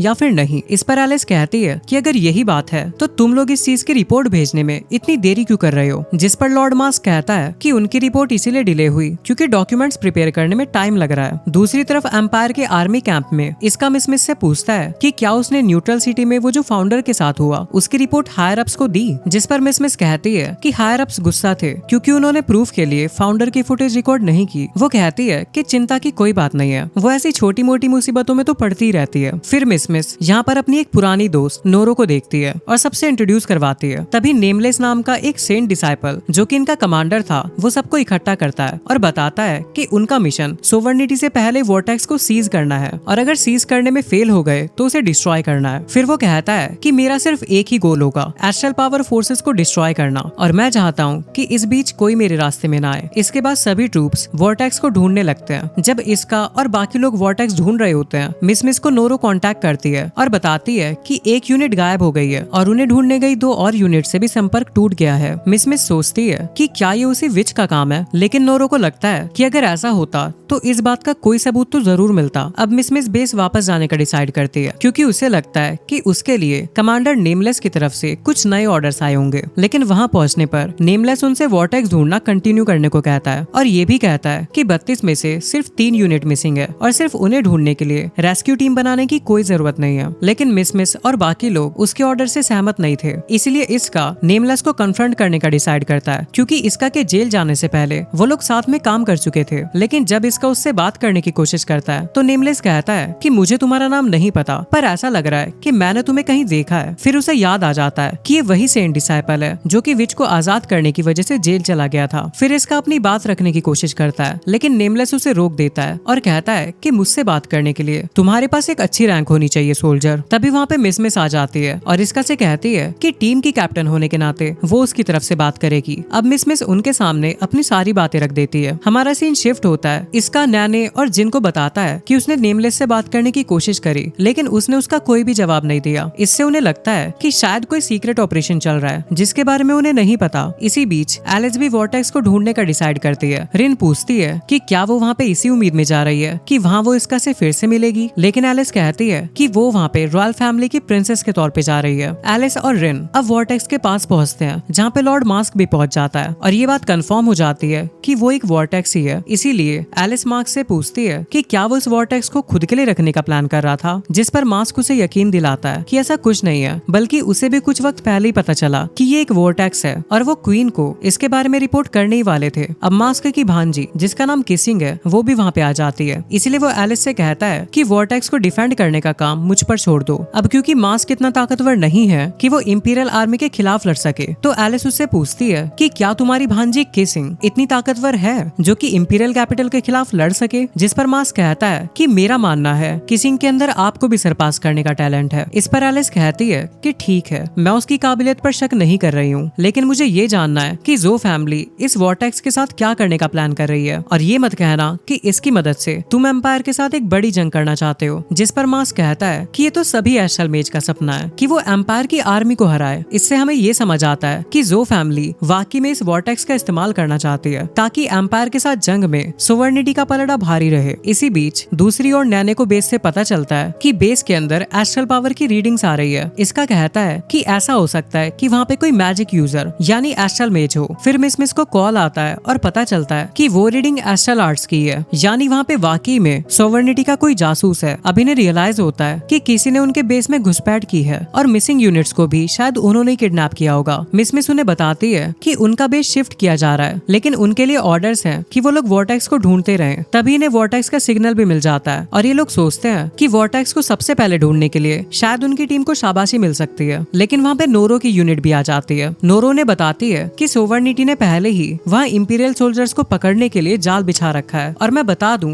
कि मेरी टीम का काम है वहाँ जाने वाली हर एक टीम को पकड़ना। इतना कहकर नोरो मिस को हॉस्टेज बना लेती है और रिवील करती है कि वो और उसकी टीम सभी लोग विचेस हैं। मिस को लगता है कि वो असली नोरो नहीं है, लेकिन नोरो से बिजली का झटका देती है और कहती है कि मैं हमेशा से ही एक विश थी और यही मेरी सच्चाई है, यानी कि वो एक जासूस है। तभी यहाँ पे नेमलेस आ जाता है और वो एक एक करके नोरो के सभी साथियों को हरा देता है, लेकिन उनमें से एक नोरो के बच के भागने में मदद करने के लिए फायर ब्लास्ट शूट करता है। इसी दौरान नोरो जीप की तरफ भागती है और उसे रोकने के लिए नेमलेस उस पर अपना नाइफ फेंकने वाला होता है, लेकिन इसका उसे रोक देता है, जिससे नोरो भाग जाती है। इसका नेमलेस से कहता है कि उसका नाइफ मिस को लग सकता था। इस पर नेमलेस कहता है कि क्या तुम वापस जेल जाना चाहते हो, क्योंकि तुमने अभी अभी अपने कमांडर के खिलाफ जाने की कोशिश की है, जिसकी वजह से एक जासूस भाग निकला। लेकिन जिन बीच में कहता है कि अभी ये सब की जरूरत नहीं है, उन्हें पता है कि नोरो कहाँ गई है। इस पर नेमलेस कहता है कि उनका मिशन अभी चेंज नहीं हुआ है, अगर वॉर्टेक्स सोवर्निटी के हाथ लग गया तो उन्हें उसे डिस्ट्रॉय करना होगा। दूसरी तरफ मास्क मेंशन करता है कि वॉर्टेक्स कितना छोटा है। एलिस उसे बताती है कि इस वॉर्टेक्स से सिर्फ कुछ ही मेजेस को फायदा होगा। फिर मास्क को नोरो के बारे में पता चलता है और वो उससे मिलते हैं, जहाँ मास्क नोरो को इंपीरियल सोल्जर को पकड़ने के लिए शाबाशी देता है। अब क्योंकि मिस भी एलिस को न्यूट्रल सिटी में मिल चुकी थी, इसलिए एलिस को देखते साथ उसके मुंह से निकल जाता है कि वो एलिस को पहले से जानती है। लेकिन रिन सिचुएशन को संभालते हुए उसे बेहोश कर देती है और नोरो से कहती है कि तुम्हें पता होना चाहिए किसी भी दुश्मन को बेस के अंदर लाना कितना खतरनाक हो सकता है। इस पर नोरो उससे माफी मांगती है। अब एलिस को रियलाइज होता है कि ये इसका से लड़ने का अच्छा मौका है और वो नोरो से एम्पायर के बेस की लोकेशन लेती है और रिन के साथ वहाँ के लिए निकल पड़ती है। इधर एम्पायर सोवर्निटी के बेस पर बॉम्बिंग शुरू कर देता है, जिससे इसका और बाकी लोग मिस को बचाने के लिए निकलते हैं। इसका वहाँ पहुंचकर देखता है कि नोरो मिस को कुत्ते की तरह खींच रही है, इसलिए वो उसे आजाद कर देता है। नोरो गुस्सा हो जाती है और उस पर लाइटनिंग अटैक करती है, लेकिन इसका आसानी से अपनी स्वॉर्ड से उस अटैक को ब्लॉक कर लेता है। अब किसिंग भी वहाँ पे आ जाती है और एम्पायर की एक मिसाइल को उनके बेस पे हिट होने से पहले ही रोक लेती है। ये देख के इसका समझ जाता है कि वो काफी ज्यादा ताकतवर है और एक प्योर ब्लड है। दूसरी तरफ एलिस एम्पायर के बेस पे पहुंच जाती है, जहाँ कोई भी नहीं था, लेकिन नेमलेस यहाँ पे ऑलरेडी था, जो कि कैमोफ्लेज सूट की हेल्प से इनविजिबल था। वो सही मौका देख के एलिस पे अटैक करने की कोशिश करता है, लेकिन रिन उसके अटैक को सेंस कर लेती है और एलिस को बचा लेती है, जिससे वो खुद घायल हो गई थी। ये देखकर एलिस को नेमलेस पे बहुत गुस्सा आता है रिन को चोट पहुंचाने के लिए। वो कहती है, तुमने रिन को चोट पहुंचाकर बहुत बड़ी गलती कर दी, उम्मीद है कि तुम मेरे गुस्से का सामना कर लोगे। इधर सोवर्निटी के बेस पर किसिंग कुछ कांटों को फॉर्म करके इसका पे अटैक कर देती है, लेकिन इसका को ये अटैक ब्लॉक करते हुए देख वो हैरान हो जाती है। उसे लगता है कि शायद वो एक सेंट डिसाइपल है। अब किसिंग उसी डिस्ट्रॉय हुए मिसाइल को रीजनरेट करके इसका पर गिरा देती है। इसी बीच एलिस नेमलेस के ऊपर अपने आई स्वॉर्ड से अटैक करती है, जिन्हें वो आसानी से डॉज कर लेता है और उसके दो स्वॉर्ड्स पकड़कर वापस एलिस की तरफ ही फेंक देता है, लेकिन रिन बीच में आकर उन्हें ब्लॉक कर लेती है। एलिस रियलाइज करती है कि नेमलेस काफी ताकतवर है और कहती है कि अब अपनी असली पावर दिखाने का वक्त आ गया है। इसके बाद वो ग्रेट आइस कैलेमिटी का यूज करती है, जिससे उसके आसपास सब कुछ फ्रीज हो जाता है, लेकिन नेमलेस किसी तरह बच निकलता है। अब एलिस अपने कैंप पर वापस जाने का डिसाइड करती है, लेकिन तभी वो वॉर्टेक्स के पास एक धमाका देखती है। इधर किसिंग को लगता है कि उसने इसका को खत्म कर दिया, लेकिन इसका बिना किसी खरोच के बाहर निकलता है और किसिंग को रियलाइज होता है कि उसकी ब्लैक स्वॉर्ड्स एस्ट्रल आर्ट्स को काटती है, जबकि उसकी व्हाइट स्वॉर्ड एस्ट्रल आर्ट को वापस से रिक्रिएट करती है। किसिंग उससे पूछती है कि उसने इस तरह से फाइट करना किससे सीखा और उसकी काबिलियत की तारीफ करती है, पर वो ये भी कहती है कि भले ही तुम कितने भी ताकतवर हो, लेकिन ऐसा जरूरी नहीं कि जीत तुम्हारी होगी। किसिंग उस पर फिर से अटैक करती है, जिसे इसका डॉज कर लेता है और स्वॉर्ड के हैंडल से उसे नॉक कर देता है। इसका और मिस डिसाइड करते हैं कि वो किसिंग को अपने साथ बेस पे ले चलेंगे, लेकिन तभी अचानक से मास्क उनके पीछे आके इसका को स्टैप कर देता है। इसका उससे पूछता है कि वो कौन है, पर मास्क बोलता है कि तुम तुम्हें मेरी नहीं बल्कि अपनी कैप्टन की फिक्र होनी चाहिए। और इतना कहते साथ मास्क मिसमिस को वॉर्टेक्स में ढकेल देता है और किसी को लेके वहाँ से भाग जाता है। इसका उसे बचाने के लिए अंदर कूद जाता है, लेकिन वो देखता है कि एलिस भी उसके पीछे पीछे वॉर्टेक्स में कूद गई है। यहाँ एलिस उसे बचाने का ऑफर देती है इस शर्त पर कि बाद में वो उससे लड़ेगा। इसका उसकी शर्त एक्सेप्ट कर लेता है और उसका हाथ पकड़ता है। अब जैसे ही एलिस उन्हें बाहर निकालने की कोशिश करती है, एस्ट्रल एनर्जी अचानक से बढ़ जाती है जिससे वॉर्टेक्स एक्सप्लोड हो जाता है और वो लोग अलग अलग लोकेशंस पे बाहर निकल जाते हैं, जहाँ जिन और नीनी आकर इसका से पूछती है कि क्या वो लोग ठीक हैं। इस पर इसका कहता है कि वो लोग वॉर्टेक्स में गिर गए थे पर जैसे तैसे वो लोग बच गए। साथ ही इसका मन ही मन एलिस को उसकी और मिसमिस की जान बचाने के लिए थैंक्स कहता है। अब काफी दिन बीत जाते हैं। रिन देखती है कि एलिस इसका के बारे में सोचना बंद ही नहीं कर पा रही, इसीलिए रिन कहती है कि वो एलिस के साथ उसकी फाइट सेटअप करने में मदद करने को तैयार है ताकि वो इसका के बारे में सोचना बंद कर सके। फिर वो कहती है कि उन्हें न्यूट्रल सिटी जाते रहना चाहिए क्योंकि वो लोग वहाँ पे 3 बार मिल चुके हैं। दूसरी तरफ मिस अपने टीम मेंबर से माफी मांगती है क्योंकि अगर वो नोरो से किडनैप ना हुई होती तो उन्हें भी इस मुसीबत में ना पड़ना पड़ता और इसका को भी अपनी जान खतरे में नहीं डालनी पड़ती। लेकिन इसका कहता है कि चिंता करने की कोई जरूरत नहीं है क्योंकि वो ठीक है और बाकी सब भी सलामत है। तभी वहाँ पे रिसिया आती है और बताती है कि उनका अगला मिशन सोवर्निटी में घुसपैठ करके क्वीन नेबुलस को कैप्चर करना है। उन्हें लगता है कि वो मजाक कर रही है क्योंकि ये मिशन इम्पॉसिबल है। वो लोग जानना चाहते थे कि क्या उसके पास कोई प्लान है, क्योंकि सबसे पहले तो सोवर्निटी में घुसना ही मुश्किल है क्योंकि सभी मेजेस के पास एक एस्ट्रल क्रैश होता है और इसी वजह से बिना क्रैश वाला बंदा अंदर नहीं जा सकता। लेकिन रिसिया बताती है कि अंदर जाने का एक और तरीका है और वो उन्हें तब बताएगी जब उनकी तैयारी पूरी हो जाएगी। दूसरी तरफ न्यूट्रल सिटी में हमें पता चलता है कि एलिस 3 दिन से इसका को ढूंढ रही है, लेकिन रिन को लगता है कि इसका जरूर वॉर्टेक्स के धमाके में खत्म हो गया होगा। पर एलिस कहती है कि मुझे यकीन है वो सही सलामत है। इसके बाद वो रिन से इसका को दूसरी तरफ ढूंढने के लिए कहकर चली जाती है। फिलहाल रिन सोच रही थी कि एलिस अगली क्वीन बनने की लाइन में है, लेकिन रॉयल ब्लड से दूसरे लोग भी आते हैं जो कि थ्रोन पाने का मौका ढूंढ रहे हैं और इसीलिए एलिस को इसका को ढूंढने के बजाय अपने लिए सपोर्ट इकट्ठा करने में ज्यादा टाइम लगाना चाहिए ताकि वक्त आने पर वो क्वीन बन सके। दूसरी तरफ इसका और बाकी लोग भी सोच रहे हैं कि रिसिया उन्हें सोवर्निटी में कैसे ले जाने का प्लान कर रही है क्योंकि वहाँ पे जाना तो न्यूट्रल सिटी वालों के लिए भी काफी मुश्किल है, तो इंपीरियल सोल्जर के लिए तो ये इम्पॉसिबल सा ही है। तभी मिस कहती है कि उसके कंधे में अजीब सी बेचैनी हो रही है। इस पर नीनी उसे अपनी जैकेट उतारने को कहती है ताकि वो उसे ट्रीट कर सके, लेकिन जैसे वो अपनी जैकेट उतारती है तो वो लोग शॉक हो जाते हैं क्योंकि उसके कंधे पर एक एस्ट्रल क्रैश बन गया था। इसका उसे शांत कराता है और पूछता है कि क्या तुम्हें पता है कि ये क्रैश तुम्हें कैसे मिला। लेकिन मिस को इस बारे में कोई आइडिया नहीं था, लेकिन जिनको लग रहा था कि ये शायद उसे वॉर्टेक्स में गिरने से मिला होगा। वो बताता है कि वॉर्टेक्स का धमाका शायद एक एस्ट्रल स्पिरिट की वजह से हुआ होगा और उसी दौरान मिस को उस स्पिरिट ने पोजेस कर लिया होगा। मिस को विश्वास नहीं होता कि अब वो एक विच बन गई है, लेकिन जिन कहता है कि अगर तुम कंफर्म करना चाहती हो कि ये वाकई में एक असली क्रस्ट है या फिर नहीं तो इसके लिए तुम्हें रिसर्च इंस्टीट्यूट को दिखाना चाहिए। लेकिन नीनी मेंशन करती है कि अगर इस बारे में उन्हें पता लगा तो वो इसे मार डालेंगे। जिन कहता है कि अगर मिस खुद को सरेंडर कर दे तो उसे सिर्फ कैद किया जाएगा। इसका मिस से कहता है कि हमें इससे फर्क नहीं पड़ता, तुम अभी भी हमारी कैप्टन हो। अब इसका उसे 2 रास्ते बताता है कि या तो वो सरेंडर कर दे जिसके बाद वो उसकी सजा को कम कराने में मदद करेंगे, या फिर क्रैश के बारे में किसी को बताए ही ना, इसे छुपा के रखे और इसमें भी वो लोग हमेशा उसकी हेल्प करेंगे। लेकिन मिस को इस बात की फिक्र थी कि अगर वो पकड़ी गई तो बाकी लोग भी मुसीबत में पड़ जाएंगे। लेकिन वो लोग कहते हैं कि वो चिंता ना करे क्योंकि वो लोग एक टीम है और वो उसके डिसीजंस को फॉलो करेंगे। ये सुन के मिस रोने लगती है और कहती है कि वो अभी भी उनकी कैप्टन रहना चाहती है और खासकर तब जब वो लोग इतने वक्त बाद वापस से टीम बने हैं। जिस पर इसका कहता है कि अगर तुम यही चाहती हो तो यही सही, हम इसमें तुम्हारा साथ देंगे। इधर हम एलिस को देखते हैं जिसका तीसरा दिन भी इसका को ढूंढने में निकल गया, लेकिन उसे इसका नहीं मिला क्योंकि वो वहाँ पे आया ही नहीं था। लेकिन एलिस फिर भी जिद पर अड़ी हुई थी कि वो न्यूट्रल सिटी तब तक जाएगी जब तक उसे इसका मिल नहीं जाता। इधर इसका, नीनी और जिन मिलते हैं और मिस के क्रैश को छुपाने का तरीका ढूंढने की बात करते हैं क्योंकि एक सेंट डिसाइपल इतना काबिल तो होता है कि वो बड़ी आसानी से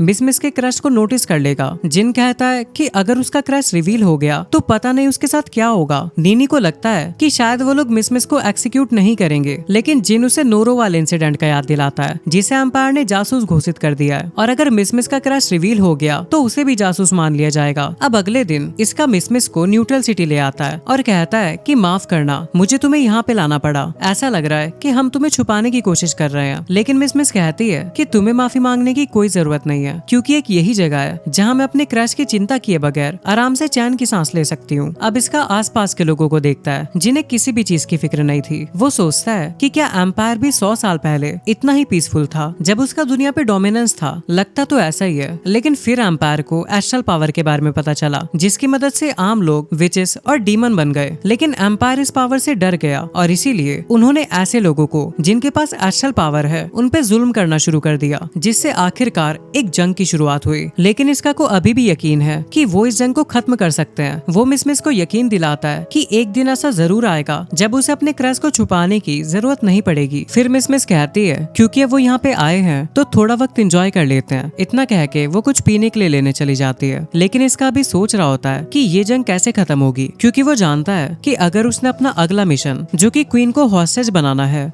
वो पूरा कर लिया तो एम्पायर क्वीन को कभी नहीं छोड़ेगा और इससे जंग खत्म होने की बजाय और भी ज्यादा बढ़ेगी। इसी बीच एलिस अभी भी इसका को ढूंढ रही होती है और काफी टाइम ढूंढने के बाद वो एक जगह पे आके बेंच पर बैठने की परमिशन मांगती है, लेकिन फिर उसे पता चलता है कि जो बंदा बेंच पे बैठा हुआ है वो इसका ही है। वो उससे कहती है कि मैं तुम्हें काफी दिनों से ढूंढ रही थी। ये सुन के वो पूछता है कि तुम भला मुझे क्यों ढूंढ रही थी, जिस पर एलिस उसकी बात काट देती है और इसका उसे बैठने को कहता है, लेकिन एलिस मना कर देती है क्योंकि उसे डर है कि रिन उन्हें देख लेगी। पर इसका खुद उठ जाता है और कहता है कि अब वो बैठ सकती है। ये देख के एलिस बैठ जाती है और इसका को भी बैठने को कहती है, ये कहते हुए कि वो लोग फिलहाल न्यूट्रल सिटी में हैं और यहाँ पर वो फिलहाल एक दूसरे के दुश्मन नहीं है। एलिस कहती है कि वो खुश है कि तुम वॉर्टेक्स से बच गए। फिर वो पूछती है कि वो यहाँ पे क्या कर रहा है, जिस पर इसका बताता है कि उसकी यूनिट में कुछ ठीक नहीं चल रहा और वो इसी बारे में सोच रहा था। एलिस इस चीज के बारे में और पूछती है, लेकिन इसका ज्यादा कुछ बताने से मना कर देता है क्योंकि वो लोग दुश्मन है। एलिस कहती है कि वो लोग न्यूट्रल सिटी में है और वो उस पर भरोसा कर सकता है और इसी दौरान एलिस इसका के काफी करीब आ जाती है, लेकिन तभी वहाँ पे रिन आ जाती है और उसको देख के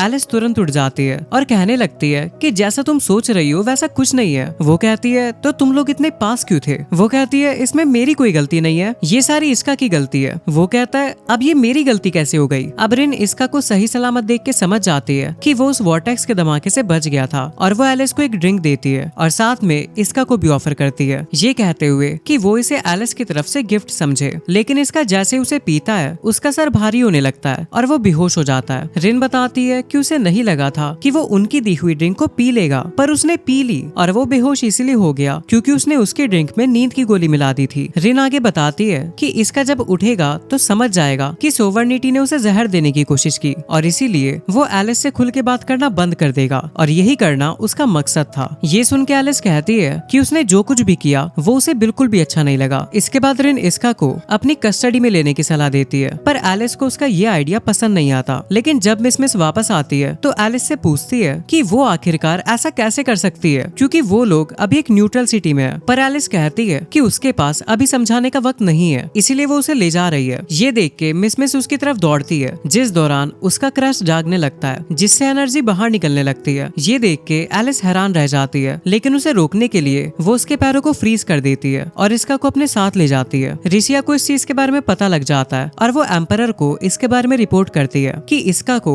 आइस कैलेमिटी विच ने किडनैप कर लिया है। अब आपके पास मेरे लिए क्या ऑर्डर्स हैं? अब हम एलिस को देखते हैं जो कि वापस जाते हुए रिन को ऑर्डर देती है कि इसका को सोवर्निटी के सेंट्रल पार्ट में ले जाना ठीक नहीं होगा। इसलिए वो डिसाइड करती है कि उसे पास की ही किसी दूसरी सिटी यानी एल्काट्राज में ले जाएंगे। दूसरी तरफ रिसिया सेनेट को बताती है कि इसका को आइस कैलेमिटी विच ने न्यूट्रल सिटी से किडनैप कर लिया है, जिस पर इंपीरियल सेनेट कहती है कि उस प्लान को जारी रखो। इसका के किडनैप होने से प्लान पर कोई असर नहीं पड़ना चाहिए। लेकिन रिसिया उन्हें बताती है कि एम्परर ने मुझे खुद रुकने को कहा है। सेनेट कहते हैं तो तुम्हारा अगला प्लान क्या है? रिसिया जवाब देती है कि इसका को एल्काट्राज ले जाया गया है, वही जगह जहाँ पे सालिंगार एक हीरोइक डीमन को भी कैद करके रखा गया है। हम इस मौके का फायदा उठा सकते हैं। अगर उसे आजाद कर दिया गया तो वो वापस से सोवर्निटी की क्वीन के खिलाफ खड़ा हो सकता है। डीमन सालिंगार वो है जिसे पिछली क्वीन के खिलाफ जाने के लिए कैद कर लिया गया था और उसकी आजादी का मतलब सोवर्निटी के लिए एक और मुसीबत। इसके बाद रिसिया मिस और बाकी टीम से मिलती है। मिस उससे सवाल करती है कि क्या तुम इसका को बचाने वाली हो भी या फिर नहीं? रिसिया हाँ करते हुए सर हिलाती है और कहती है लेकिन सोवर्निटी में घुसने के लिए तुम्हें एक एस्ट्रल पावर ट्रायल पास करना होगा। फिर वो कहती है कि ये रहा वो गैजेट जिसकी मदद से तुम एस्ट्रल क्रस्ट पा सकते हो। वो डिवाइस निकालती है जिससे एस्ट्रल एनर्जी एमिट करती है और जैसे ही उसे नेने के हाथ पे अप्लाई करती है उसके हाथ पर एक ग्लोइंग एस्ट्रल क्रस्ट बन जाता है। रिसिया फिर सबको समझाती है कि इस क्रस्ट की मदद से तुम लोग टेम्पररी विच या फिर मेज बन जाओगे, लेकिन ध्यान रहे कि इसका असर केवल 1 हफ्ते तक रहेगा। जिन तुरंत गैजेट ले लेता है और मिस के कंधे पे अप्लाई करता है ताकि उसका असली क्रैश छुप जाए। रिजिया आगे कहती है कि जब तुम सोवर्निटी में घुसोगे तो सीधा अल्काट्राज जाना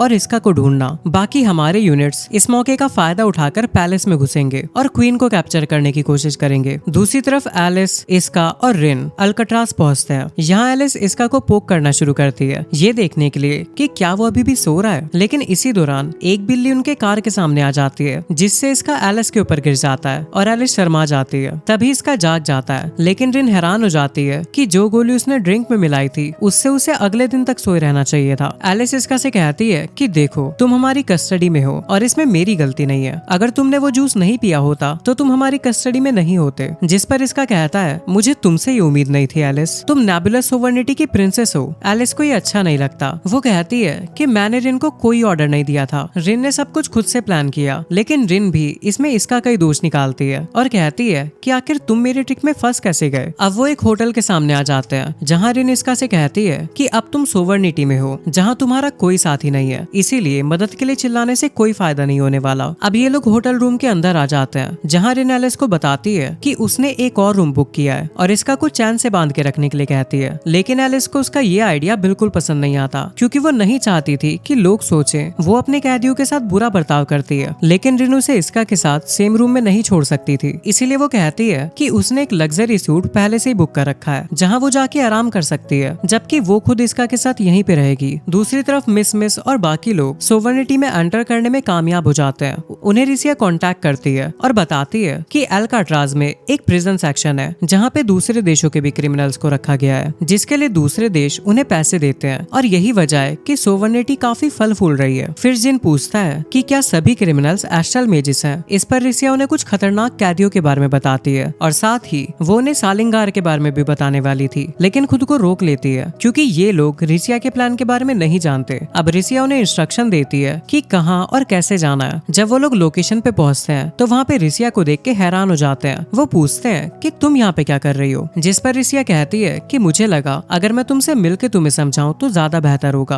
उसके बाद वो उन्हें ओले ल्यूगन जेल के बारे में बताती है और वहाँ जाने के लिए तैयार होने को कहती है, क्योंकि उसके मुताबिक इसका वहीं पे होगा। इधर होटल में रिन एक चाकू लेती है और अपना हाथ काट लेती है। ये देख के इसका हैरान हो जाता है और पूछता है कि वो ऐसा क्यों कर रही है, जिस पर रिन कहती है कि ये मैं इसलिए कर रही हूँ ताकि एलिस को लगे कि तुमने मुझ पे अटैक करने की कोशिश की, जिससे एलिस को लगेगा कि तुम एक खतरनाक इंपीरियल सोल्जर हो, जिसे होटल में नहीं बल्कि एक जेल में होना चाहिए। इसके बाद वो चाकू से उस पर अटैक कर देती है, ये कहते हुए कि तुम एलिस के रास्ते में सबसे बड़ी रुकावट हो और इसीलिए दुनिया को एक होने के लिए तुम्हें ही कुर्बान होना होगा। दूसरी तरफ एलिस को भूख लगने लगी थी, इसलिए वो रिन से डिनर के लिए पूछने आने लगती है। लेकिन जैसे वो एंटर करती है वो देखती है कि रिन इसका को स्टैब करने की कोशिश कर रही है। इसका रिन को बता देता है कि एलिस वापस आ गई है, लेकिन रिन को लग रहा था कि वो बस उसका ध्यान भटकाने की कोशिश कर रहा है। लेकिन फिर वो शॉक हो जाती है क्योंकि पीछे से एलिस कह रही थी, रिन मुझे लगता है कि तुम काफी एंजॉय कर रही हो। दूसरी तरफ जिन,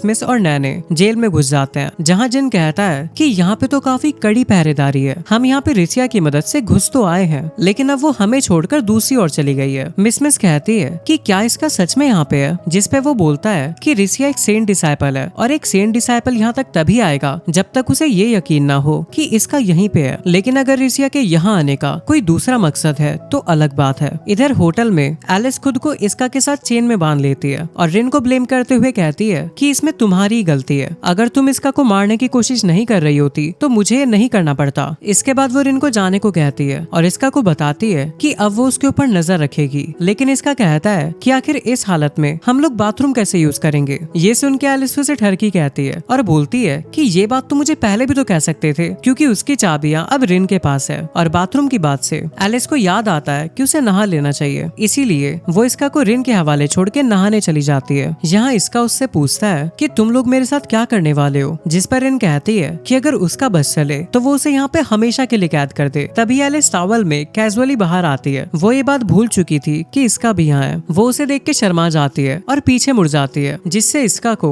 उसकी पीठ पे बना क्रैश दिख जाता है और वो उसे काफी यूनिक लगता है। एलिस उससे पूछती है कि तुम्हें इसे देख के क्या लग रहा है, क्योंकि एम्पायर क्रस्ट को एक बीमारी या फिर श्राप मानता है। इसका कहता है कि मेरी कैप्टन मिस एक विच बन गई है, पर मुझे इससे कोई फर्क नहीं पड़ता, मैं अभी भी उसकी रिस्पेक्ट करता हूँ। फिर एलिस पूछती है वैसे तुम मुझे एक विच के अलावा किस तरह से देखते हो। इसका कहता है कि मैं तुम्हें अपनी एक राइवल के तौर पे देखता हूँ। एलिस उसका जवाब सुन के खुश हो जाती है और एक्साइटमेंट में अपनी टॉवल गिरा देती है और कहती है मुझे खुशी है कि तुम मुझे स्पेशल ट्रीट न करके अपने राइवल के तौर पे देखते हो, इसका मतलब कि तुम मुझे अपने बराबर का समझते हो। अब इसका उसे बीच में रोकता है और कहता है कि पहले तुम्हें कुछ पहन लेना चाहिए। एलिस ब्लश करने लगती है और कहती है कि तुमने मेरी बॉडी देखी और इसीलिए एक राइवल के तौर पे तुम्हें भी अपनी बॉडी मुझे दिखानी होगी। इतना कह के वो उसके कपड़े उतारने की कोशिश करने लगती है। इसी बीच ओले ल्यूगन जेल के अंदर रिसिया सालिंगार के सामने आती है। उसे देख के रिसिया को यकीन नहीं होता कि ये रियल सालिंगार है, क्योंकि एम्पायर ने उसे बताया था कि सालिंगार को 30 साल पहले कैद किया गया था, लेकिन देखने में वो अभी भी जवान लग रहा है। यहाँ रिसिया उसे जेल से निकालने का ऑफर देती है और बदले में क्वीन को कैप्चर करने में उसकी मदद मांगती है। इस पर सालिंगार कहता है कि मुझे क्वीन से कैद करने का बदला तो नहीं लेना चाहिए, पर 4 दीवार में रह के मैं काफी बोर हो गया हूँ और अब वक्त आ चुका है कि मैं यहाँ का किंग बनूं। होटल में एलिस देखती है कि इसका सो नहीं रहा। उसे लगता है कि शायद वो बेचैन होगा क्योंकि वो एक दुश्मन के देश में है, लेकिन इसका बस होटल के बाहर के नजारे और शांति को फील कर रहा था। एलिस कहती है कि ये नजारा सिर्फ यहीं से अच्छा लग रहा है, लेकिन असल में यहाँ इस बिल्डिंग के बीच में काफी सारे जेल्स हैं जहाँ बहुत से खतरनाक क्रिमिनल्स रहते हैं। इसका पूछता है कि क्या वो सभी खतरनाक मेजिस हैं। एलिस कहती है कि सभी क्रिमिनल्स के पास एस्ट्रल स्पिरिट नहीं होती और ना ही सभी इतने ताकतवर हैं, लेकिन ओले ल्यूगन जेल में देश का सबसे बुरा क्रिमिनल डीमन सालिंगार सबसे नीचे वाले लेवल के जेल में कैद है। अब क्योंकि एलिस ने उसे डीमन कहा था तो इसका पूछता है कि वो उसे डीमन क्यों कह रही है, जिस पर एलिस बताती है कि उसने पिछली क्वीन पे अटैक किया था और वो काफी पावरफुल है। तभी रिन यहाँ पे आ जाती है और एलिस को रिपोर्ट करती है कि किसी ने सोवर्निटी में घुसपैठ की है। वो इसका पे शक करती है, लेकिन इसका कहता है कि इसमें मेरा कोई हाथ नहीं है। रिन बताती है कि अल्काट्रास के 12 प्रोविंसेस में सस्पिशियस ग्रुप नोटिस किए गए हैं और क्योंकि वो एम्पायर से हो सकते हैं इसलिए एक वार्निंग इशू करी गई है। इधर जेल में अलार्म्स बजने लगते हैं। मिस सोचती है कि अब वो पकड़े जाने वाले हैं, लेकिन जिन कहता है कि अगर अलार्म्स हमारी वजह से बजे होते तो उन्हें तब बजना चाहिए था जब हम एंटर हुए थे। मिस कहती है ये कहीं रिसिया की वजह से तो नहीं हो रहा। तभी एक धमाके की आवाज आती है और टावर हिलने लगता है। तभी उन्हें रिसिया कांटेक्ट करती है और बताती है कि वो धमाका एक एस्ट्रल स्पिरिट द्वारा टावर के टॉप में एक बड़ा छेद करने की वजह से हुआ है। यहाँ मिस उससे इसका के बारे में पूछती है तो रिसिया बोलती है कि इसका तो यहाँ पे नहीं है, पर यहाँ पे एक डीमन था जिसने तबाही मचानी शुरू कर दी है। रिसिया इसके बाद इन लोगों को ऑर्डर देती है कि वो लोग इस मिशन से पीछे हट जाएं और यहाँ से निकल जाएं। अब ये लोग यहाँ से निकलने की कोशिश करने लगते हैं, जिस दौरान नैने कहती है कि क्या रिसिया ने उन्हें चारे की तरह यूज किया। जिन कहता है अभी ये सब सोचने का कोई फायदा नहीं, बल्कि हमें पहले यहाँ से निकलने के बारे में सोचना चाहिए। इधर रिन को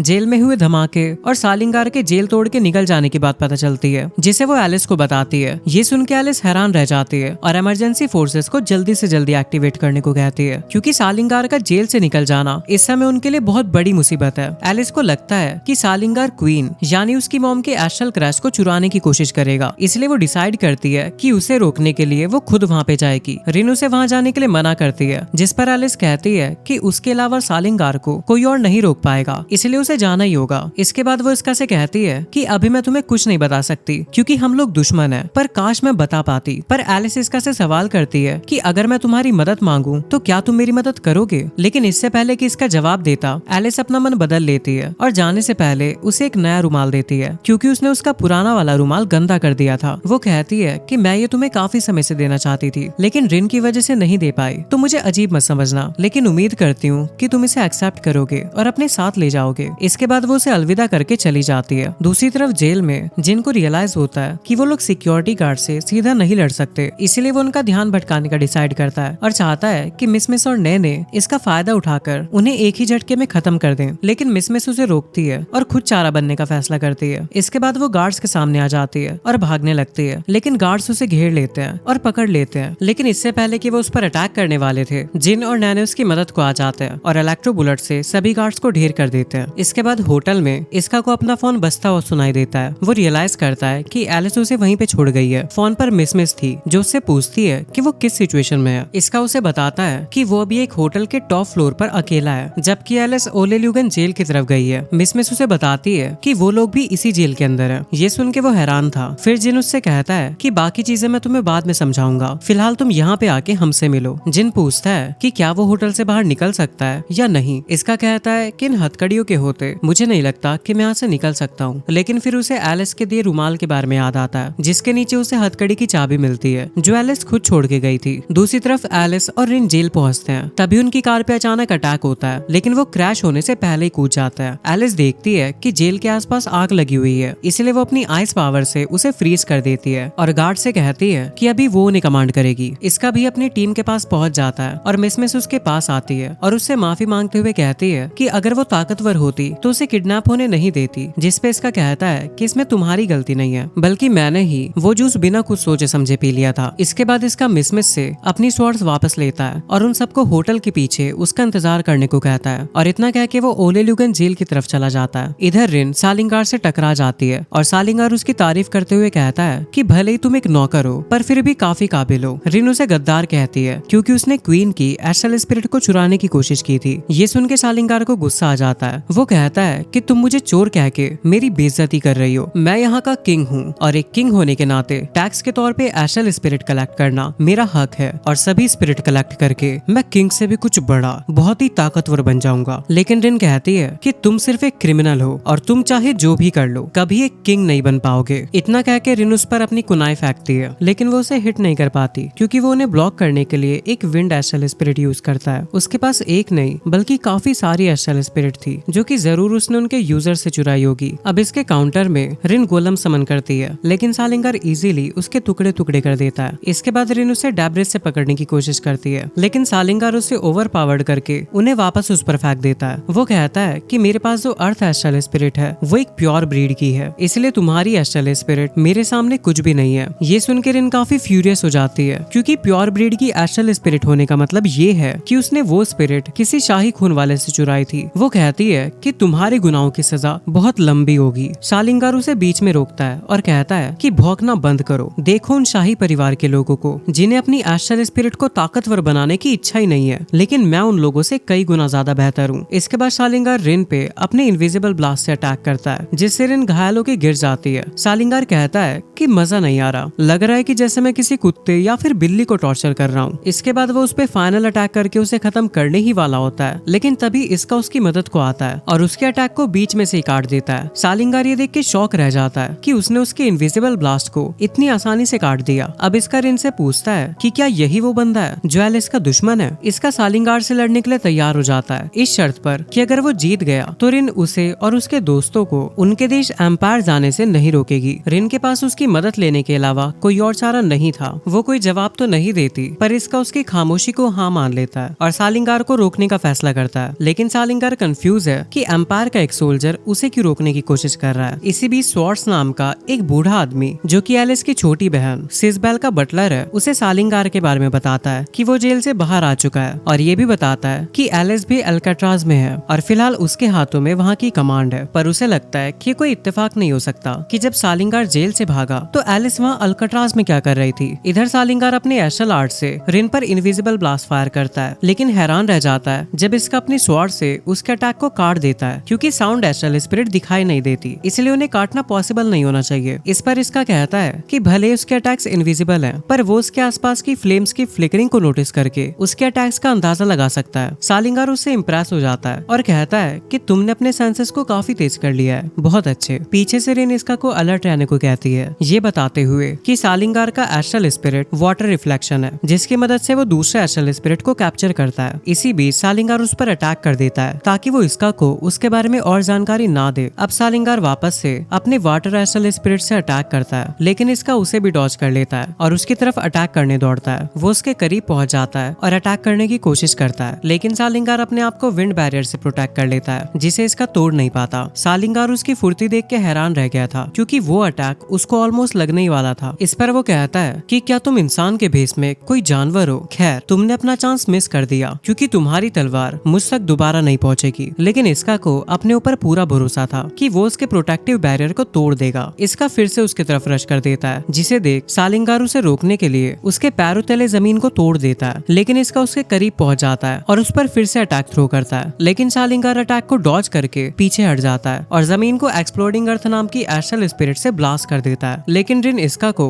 सही समय पे अलर्ट कर देती है, जिससे इसका अटैक से बच जाता है। रिन इसका से कहती है कि पता नहीं उसके पास और क्या क्या है इसके बारे में हम नहीं जानते, पर हमें जैसे तैसे करके उसे लिमिट पिलाना होगा। ये सुन के सालिंगार हंसने लगता है और कहता है कि अभी तो मैंने कुछ दिखाया ही कहाँ है। एक एस्ट्रल स्पिरिट की पावर उसकी कल्पना से भी कई ज्यादा होती है, जिसकी पावर तुम लोगों ने आज तक नहीं देखी, पर आज तुम लोग उस चीज को विटनेस करोगे। दूसरी तरफ हम नेमलेस को देखते हैं, जो अचानक से एलिस पर पीछे से अटैक कर देता है, लेकिन एलिस उसे सेंस कर लेती है और तुरंत अपनी आइज से उसके अटैक को ब्लॉक कर लेती है। एलिस उससे पूछती है कि क्या उसी ने सालिंगार को जेल से बाहर निकलने में मदद की। इस पर वो कहता है कि फर्क नहीं पड़ता मैंने उसे आजाद किया या फिर नहीं, फर्क इससे पड़ता है कि सालिंगार के आजाद होने पर पूरी जेल आग के लपटों में झुलस रही है और उसकी वजह से सोवर्निटी की मुसीबतें भी अब बढ़ने वाली हैं। इस पर एलिस कहती है कि वो उसे रोक कर रहेगी। इतना कहकर एलिस उस पर आइस स्वॉर्ड से अटैक कर देती है, लेकिन नेमलेस पीछे हट जाता है और कहता है कि मेरा काम हो गया, सालिंगार सब संभाल लेगा। इतना कह के वो गायब हो जाता है। इधर सालिंगार आइस और फायर को कंबाइन करके स्कैटर शूट करता है और इसका उसे भी काट देता है, लेकिन इससे अटैक और भी स्ट्रॉन्ग हो जाता है, जिससे इसका को अटैक हिट हो जाता है। रिन सालिंगार से कहती है कि कहीं यही कारण तो नहीं कि तुम एस्ट्रल स्पिरिट्स को और उसे चुराते हो ताकि तुम उन्हें कंबाइन करके पावरफुल अटैक्स बना सको। लेकिन सालिंगार रिवील करता है कि एक एस्ट्रल स्पिरिट को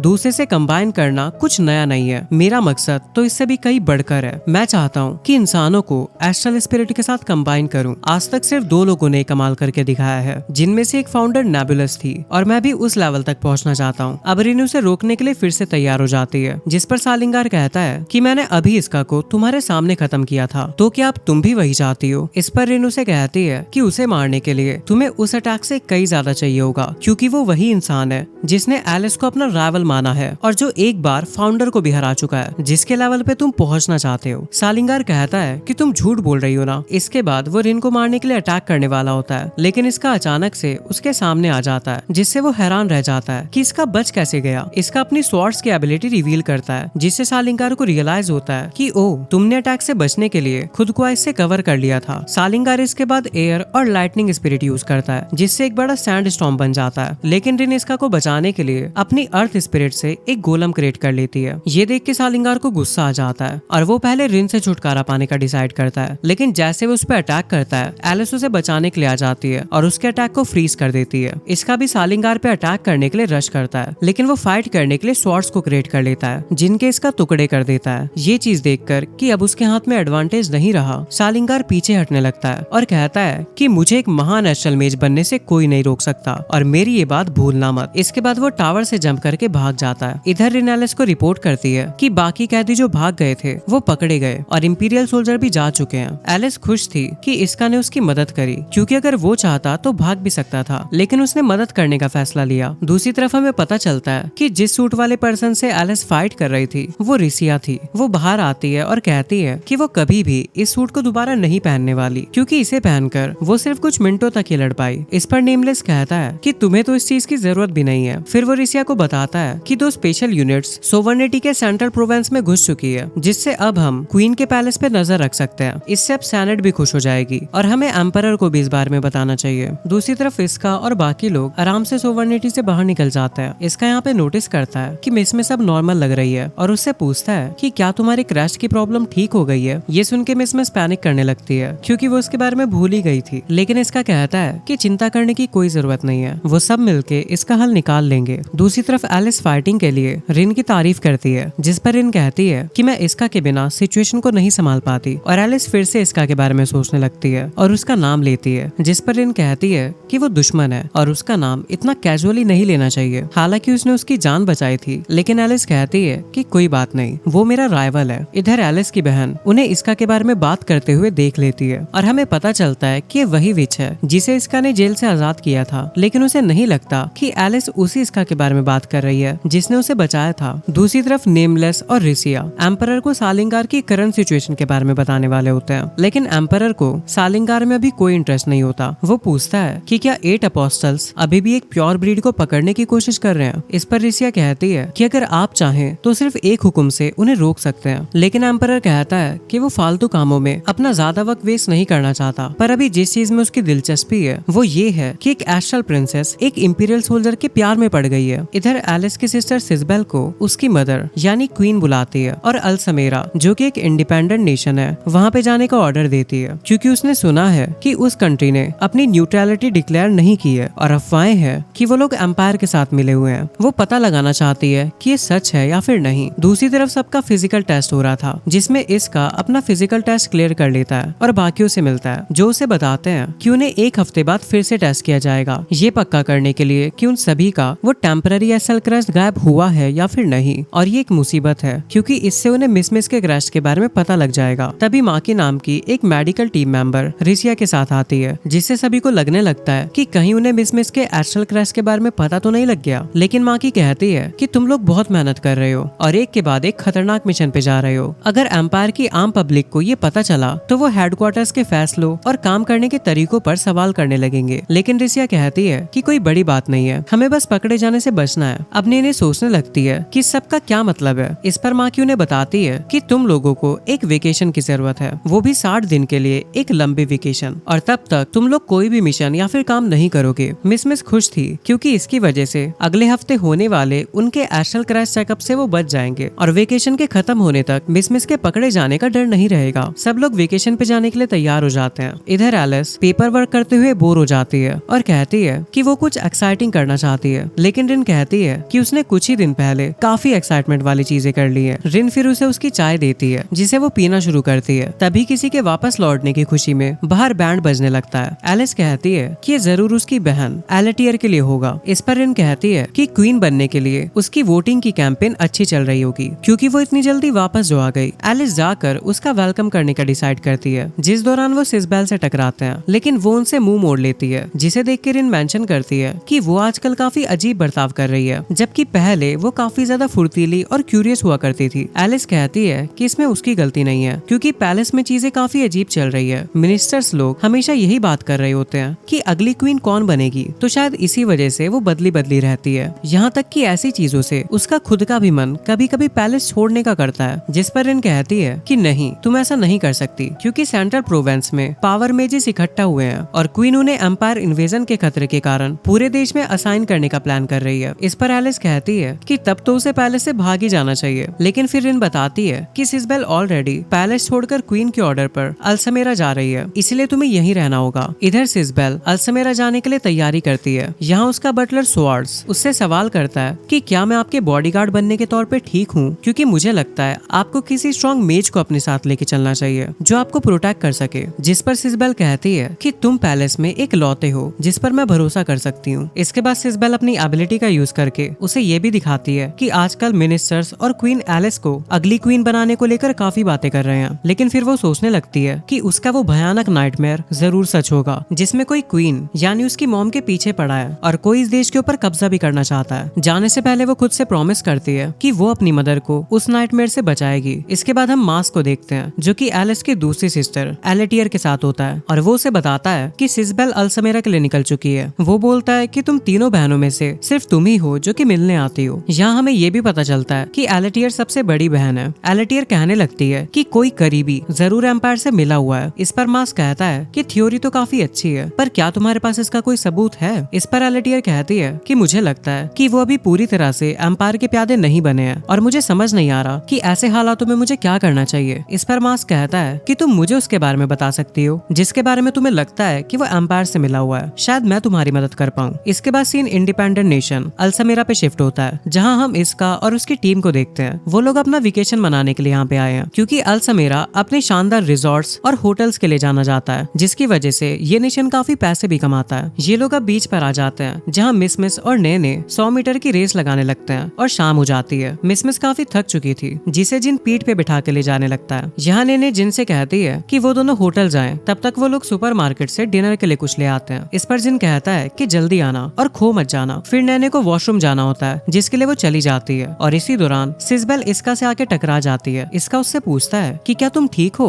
इस पर सिसबेल कहती है कि वो खो गई है और मैप देख रही थी। फिर दोनों एक दूसरे को गौर से देखते हैं और एक दूसरे के चेहरे पहचान लेते हैं। इसका कहता है कि तुम तो वही लड़की हो ना जिसकी मैंने जेल से भागने में मदद की थी। तभी नैने लौट आती है और इंतजार करने के लिए उसका थैंक्स कहती है। लेकिन जैसे इसका पीछे मुड़ता है, वो देखता है कि वो लड़की चली गई थी। जिसके बाद ये सुपरमार्केट जाने लगते हैं। इधर सिसबेल वहाँ से भाग आती है और अपने आप से पूछती है कि क्या वो सच में सेंट डिसाइपल इसका था? आखिर वो यहाँ पे क्या कर रहा था? तभी वहाँ पे बटलर भी हाफते हुए पहुँचता है और कहता है, माय लेडी, मेरी हड्डियाँ अब इतनी मजबूत नहीं रही, मुझ पर थोड़ा तो रहम कीजिए। सिसबेल उससे कहती है कि मुझे अपने सपनों का योद्धा मिल गया है है, मुझे तुमसे उस बारे में बात करनी है, पर उससे पहले हमें होटल वापस चलना होगा। इधर एलिस दिन भर के पेपर वर्क से काफी थक चुकी थी। तभी रिन उसे बताती है कि कल क्वीन हॉल में लोगों से मिलने जुलने का एक प्रोग्राम होने वाला है, जिसमें उसे हर किसी से मिलना होगा। ये सुन के एलिस कहती है कि क्या तुम्हारे अंदर दिल नहीं है जो हमेशा टॉर्चर करती रहती हो। तभी यहाँ पे क्वीन आती है जो एलिस से साथ चलने को कहती है। दूसरी तरफ सिसबेल उसी जगह पे वापस आती है जहाँ वो इसका से टकराई थी और अपनी एबिलिटी यूज करके उसके जाने के बाद वाला मूवमेंट देखती है। बटलर इसका को देखता है और सिसबेल से पूछता है, माय लेडी, क्या आप सच में इस लड़के से मदद के लिए पूछने वाली हैं? इस पर सिसबेल कहती है हाँ। इधर एलिस अपनी मदर से पूछती है कि वो उसे कहाँ ले जा रही है। क्वीन कहती है कि मेरे पास सिसबेल के रूम की चाबी है, क्योंकि मुझे उसके रूम की तलाशी लेनी है। मुझे लगता है कि बीते कुछ दिनों में वो काफी अजीब सा बर्ताव कर रही है और मैं उसकी वजह जानना चाहती हूँ। देखो, तुम दोनों ही मेरी बेटियां हो और मैं दोनों को ही एक राजकुमारी की तरह देखती हूँ, पर लोगों को सिसबेल से ज्यादा उम्मीदें नहीं है, जिस वजह से उसका इलेक्शन में जीतना मुश्किल लग रहा है। फिर रिन क्वीन से पूछती है कि क्या आपने सिसबेल को इसलिए अल्समेरा भेजा ताकि उसके रूम की तलाशी ले सके। क्वीन कहती है कि ऐसी बात नहीं है, बल्कि मैंने तो उसे वहाँ पे इसलिए भेजा क्योंकि वो इस काम को अच्छे से कर सकती है, पर साथ ही ये एक अच्छा मौका है उसके रूम में जाने का। दूसरी तरफ सिसबेल और बटलर उस होटल के बाहर पहुंच जाते हैं जहाँ इसका ठहरा हुआ था। सिसबेल और बटलर होटल में घुसने का प्लान बनाने लगते हैं। इधर क्वीन, एलिस और रिन सिसबेल के रूम में घुस जाते हैं। दूसरी तरफ इजबेल इसका के रूम में घुसने में कामयाब हो जाती है, लेकिन इसका को लगता है कि वो कोई असासियन है जो उसके रूम में घुसाया है, इसीलिए वो उसे गिरा देता है और पूछता है कि तुम कौन हो और क्या तुम सोवर्निटी के लिए काम करते हो। इस पर सिसबेल कहती है कि ऐसा कुछ नहीं है, तुम्हें गलत फहमी हुई है। इसका देखता है कि वहाँ पे कोई और नहीं बल्कि सिसबेल है। वो उससे कहती है कि मैं यहाँ पे तुमसे मिलने आई हूँ। इधर एलिस को सिसबेल के रूम में एक न्यूज़पेपर मिलता है जिसमें इसका की उसी न्यूज के बारे में लिखा था जब उसने उसे आजाद किया था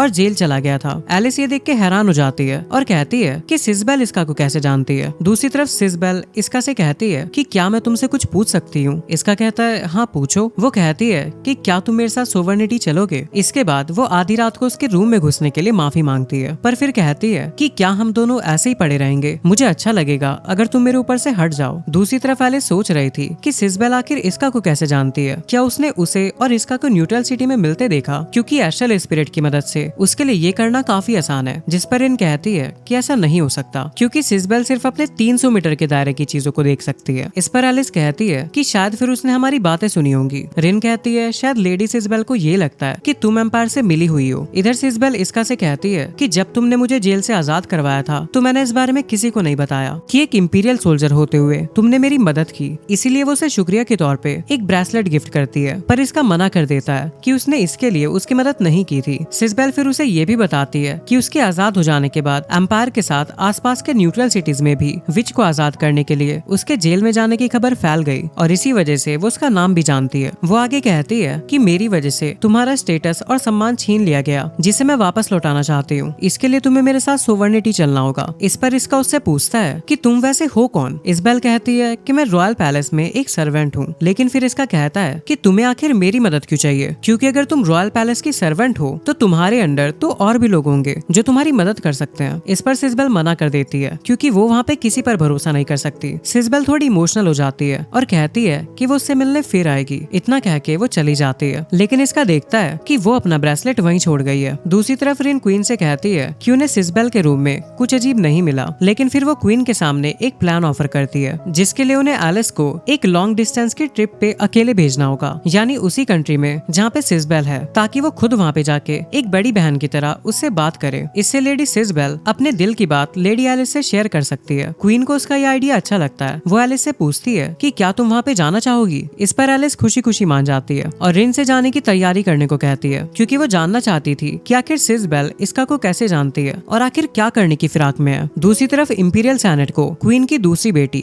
यानी प्योर ब्रीड विच सिसबेल के बारे में पता चलता है कि वो अल्समेरा में सिर्फ अपने बटलर के साथ बिना किसी सिक्योरिटी के वहाँ पे है और उसे आसानी से पकड़ा जा सकता है, और एक प्योर ब्रीड को पकड़ना उनका मेन गोल है, जिसके लिए वो अपना विच हंटिंग वेपन भी डिप्लॉय कर देते हैं, जो कि एक अनस्टॉपेबल मशीन है। इधर रिसिया और उनकी टीम ब्रेकफास्ट बना रहे होते हैं। यहाँ मिस मीट को ग्रिल करने की बात कर रही होती है, लेकिन ने सब्जियों को पहले पकाने को कहती है, क्योंकि वो बनने में ज्यादा वक्त लेती है। वो दोनों इस बात पे इसका की राय मांगते हैं, लेकिन वो अभी भी सिसबेल के बारे में सोच रहा था। फिर हम एल्टियर को देखते हैं जो मास्क से फिर मिलने को आती है। मास्क कहता है कि तुम कल कह रही थी कि सोवर्निटी से कोई एम्पायर की हेल्प कर रहा है, तो आखिर कौन है वो। इस पर एल्टियर कहती है कि जो एम्पायर के टच में है वो कोई और नहीं बल्कि मेरी बहनें हैं। मास्क कहता है क्या तुम मजाक कर रही हो, ऐसी बातें मुझे बताना, ये लो फैमिली के लिए अच्छा नहीं है। क्या तुम मुझे सच में ये सब बताना चाहती हो? इस पर एल्टियर कहती है कि सोवर्निटी का फ्यूचर क्वीन के इलेक्शन से भी ज्यादा जरूरी है। मास्क कहता है ठीक है, तो फिर बताओ मैं तुम्हारे लिए क्या कर सकता हूँ। एल्टियर कहती है कि अगर मेरी बहनें सोवर्निटी को धोखा देती है तो ये मेरा फर्ज है कि उन्हें रोकूं, लेकिन क्योंकि वो मेरी बहनें हैं तो मैं ये करने में नाकाम रहूंगी। इस पर मास्क कहता है कि तुम्हें चिंता करने की कोई जरूरत नहीं है, मैं खुद जाके तुम्हारी बहनों से मिलूंगा। फिर हम डेजर्ट में एक बस को देखते हैं जिससे एलिस अल्समेरा के ले जा रही थी, जहाँ बस अटेंडेंट सबको बता रही होती है कि पिरामिड के टॉप पे एक बासिलिक नाम का मॉन्स्टर रहता है, लेकिन चिंता करने की कोई बात नहीं है क्योंकि उनके साथ स्पेशलाइज्ड हंटर्स हैं। इधर एलिस सोच रही होती है कि ये पहली बार है जब वो रिन के बिना ट्रैवल कर रही है। तभी यहाँ पे अचानक से बस रुक जाती है क्योंकि सामने किसी बड़े मॉन्स्टर के फुटप्रिंट थे। लेकिन एलिस बाहर आने लगती है जिसे बस अटेंडेंट रोकने की कोशिश करती है, लेकिन एलिस बाहर आ जाती है और वो फुटप्रिंट देखती है, जिसे देख के वो समझ जाती है कि ये बालिस्टिक मॉन्स्टर के नहीं है। पास ही में उसे मशीन ऑयल की भी स्मेल आती है, जिसे देख के वो हैरान थी। इससे हम समझ जाते हैं कि ये फुटप्रिंट एम्पायर के विच हंटिंग मशीन के हैं। दूसरी तरफ हम देखते हैं कि इसका के कहने पर इन लोगों ने वो होटल छोड़ दिया था। मिस काफी थक जाती है और कहती है कि वो लोग कल वाले होटल में ही रुक सकते थे, लेकिन इसका कहता है कि वो होटल काफी महंगा है, इसलिए थोड़ा सस्ता होटल देखेंगे जो उनके बजट में हो। लेकिन असल में उसे ये फिक्र थी कि कहीं वो सिजबेल की वजह से अपनी टीम को खतरे में न डाल दे। अब यहाँ पे मिस का क्रस्ट फिर से चमकने लगता है, जिस पर वो कहती है कि उन्हें इसका कुछ करना होगा। जिन कहता है कि उसे चिंता करने की जरूरत नहीं है क्योंकि वेकेशन खत्म होने में अभी काफी वक्त है, लेकिन फिर वो उसे विच नोरो के बारे में बताता है जो अपना क्रस्ट छुपाकर एम्पायर में रही थी। जिन उसी चीज को यहाँ पे ढूंढने की सलाह देता है जिससे नोरो ने अपने क्रस्ट को छुपाया था। इस कंट्री में उसे ढूंढना आसान होगा क्योंकि यहाँ पे सोवर्निटी का भी सामान मिलता है और अगर वो लकी रहे तो वो चीज भी उन्हें यहाँ पे मिल सकती है। फिर ये लोग दूसरे होटल में पहुंच जाते हैं, लेकिन इसका सेंस कर लेता है कि सिजबेल आसपास ही है, इसलिए वो कहता है कि वो करेंसी एक्सचेंज करवाने जा रहा है। मिस कहती है कि वो लोग जल्दी ही डिनर के लिए जा रहे हैं तो जल्दी आना। फिर इसका सिजबेल को ढूंढने लगता है, तभी वो उसके सामने आ जाती है। इसका पूछता है कि आखिर तुमने मुझे ढूंढा कैसे? सिजबेल कहती है कि मैंने कहा था ना मैं तुमसे मिलने वापस आऊंगी। इसका कहता है ठीक है, लेकिन हमें कहीं और चलना चाहिए। ये लोग होटल से दूर आ जाते हैं, जहाँ इसका कहता है मैंने आज ही होटल चेंज किया, पर तुम्हें इस बारे में कैसे पता चला? सिजबेल उसे अपने एस्ट्रल क्रस्ट के बारे में बताती है, जिसकी मदद से वो पास्ट को किसी वीडियो की तरह देख सकती है और उसी की मदद से उसने उसके न्यू होटल का पता लगाया। इसका कहता है कि तुम्हारी एबिलिटी तो काफी अच्छी है, पर क्या मुझे एक इंपीरियल सोल्जर को इसके बारे में बताना गलत नहीं है? सिजबेल कहती है कि मैं बस तुम्हारे साथ ईमानदार हो रही हूँ, पर मैंने कल तुमसे एक झूठ बोला था। इसका पूछता है कि कैसा झूठ? अब सिजबेल उसे अपना असली नाम बता देती है, जिससे इसका समझ जाता है कि वो एलिस की सिस्टर है और एक प्रिंसेस है। इसका हैरान था कि अगर वो एक प्रिंसेस है तो उसकी मदद क्यों चाहती है? सिजबेल कहती है कोई क्वीन की जान के पीछे है और वो फाउंडर का डिसेंडेंट है। वो सोवर्निटी पे कब्जा या फिर राज करना चाहता है। उसका मकसद कुछ बहुत भयानक है और अगर क्वीन मर गई तो एम्पायर के साथ एक फुल स्केल वॉर होगी जिसे कोई नहीं रोक पाएगा और इससे दोनों ही देश बर्बाद हो जाएंगे। इतना ही नहीं, सोवर्निटी को जंग में झोंकने के बाद उसका प्लान पूरी रॉयल फैमिली को खत्म करना है, जिसमें वो खुद भी शामिल है। सिजबेल इमोशनल हो जाती है और कहती है कि यही वजह है कि मुझे तुम्हारी मदद चाहिए ये सब रोकने के लिए, पर इसका उसे मना कर देता है। इधर हम एलिस को देखते हैं जो कि अल्समेरा पहुंच चुकी थी और सिजबेल के होटल को लोकेट करने लगती है, लेकिन तभी सिजबेल का बटलर यहाँ उसके पास आता है और बताता है कि उसे सिजबेल कहीं नहीं मिल रही, वो बिना उसे बताए कहीं चली गई है। दूसरी तरफ इसका सिजबेल से कहता है मैं भी नहीं चाहता कि एम्पायर और सोवर्निटी के बीच कोई जंग हो,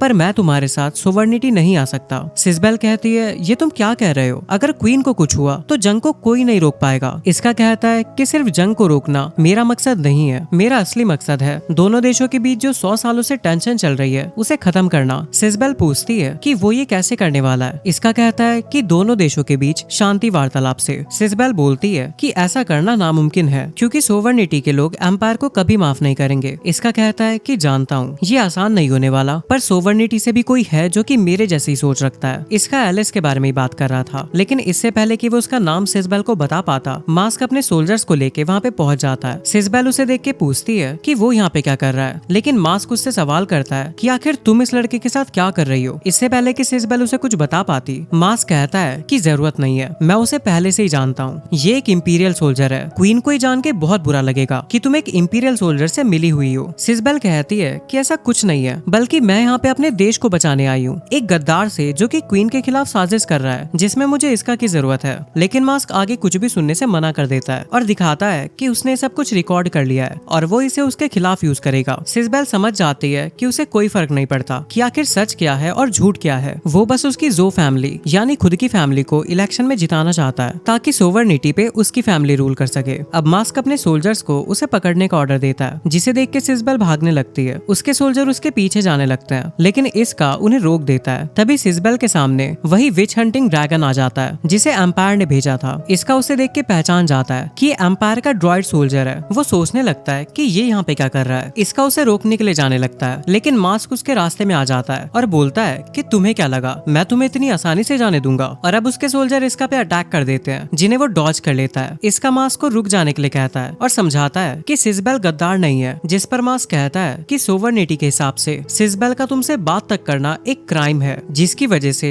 उसे सोवर्निटी की राजगद्दी के इलेक्शन से हटा दिया जाएगा। तभी इसका की टीम भी वहाँ पे पहुँचती है और मिस मास्क को देख के पहचान जाती है कि ये वही बदमाश है जिसने उसे वॉर्टेक्स में फेंक दिया था। इधर विच हंटिंग मशीन यहाँ मौजूद सभी विचेस और मेजेस की एस्ट्रल एनर्जी को डिटेक्ट करने लगती है, जिसमें मिस भी शामिल थी। लेकिन इन सब में सबसे ज्यादा एनर्जी सिजबेल एमिट कर रही थी, इसलिए मैका उसी पर अपना टारगेट लॉक कर लेता है। इसके बाद मास्क अपने सोल्जर्स को सिजबेल को पकड़ने का ऑर्डर देता है, लेकिन वो लोग मशीन के ऊपर अटैक करने लगते हैं और मैका सोल्जर्स को ऑब्स्टिकल समझ के उन्हें रास्ते से हटा देता है और सिजबेल के सामने आकर उस पर अटैक करने के लिए रेडी हो जाता है। मास्क देखता है कि अगर मशीन सिजबेल को खत्म भी कर देती है तो इसमें उसी का फायदा होगा। तभी जिन उस पर शूट कर देता है, जिसे देख के वो जिन से कहता है कि तुम लोग सिजबेल को क्यों बचाना चाहते हो, वो तो तुम्हारी दुश्मन है। इस पर जिन कहता है कि मुझे उसकी फिक्र नहीं है, तुमने हमारी बॉस मिस को वॉर्टेक्स में फेंका था और इसी वजह से मैं तुम्हारी धुलाई करना चाहता हूँ। तभी जिन और मिस पर मास्क के सोल्जर फायर अटैक करने लगते हैं। इधर मैका सिजबेल पर एनर्जी ब्लास्ट थ्रो करता है, जिसे इसका एंड मौके पे आके अपनी स्वॉर्ड से काट देता है। तभी नैने भी यहाँ पे अपने वेपन के साथ आ जाती है और इसका से कहती है कि उसे वेपन को रेडी करने के लिए थोड़ा वक्त चाहिए होगा। फिर इसका मैका पे अटैक करना शुरू कर देता है। इसका एक के बाद एक काफी सारे अटैक करता है, लेकिन उसके हार्ड शेल की वजह से उसका कोई भी अटैक काम नहीं करता। इसी दौरान मैका सिजबेल पर अटैक करने की कोशिश करता है, लेकिन इसका उसे बचा लेता है। यहाँ सिजबेल उससे पूछती है कि वो उसकी मदद क्यों कर रहा है, जबकि उसने तो मदद करने से मना कर दिया था। इस पर वो कहता है कि मास्क एक बुरा आदमी है और मैं नहीं चाहता कि तुम्हें उसके हवाले कर दूं या ऐसे ही मारे जाने दूं। तभी नैने बताती है कि वेपन अटैक करने के लिए रेडी है। इसके बाद वो अटैक लॉन्च कर देती है, जो मैका को डायरेक्ट हिट करता है। दूसरी तरफ जिन और मिस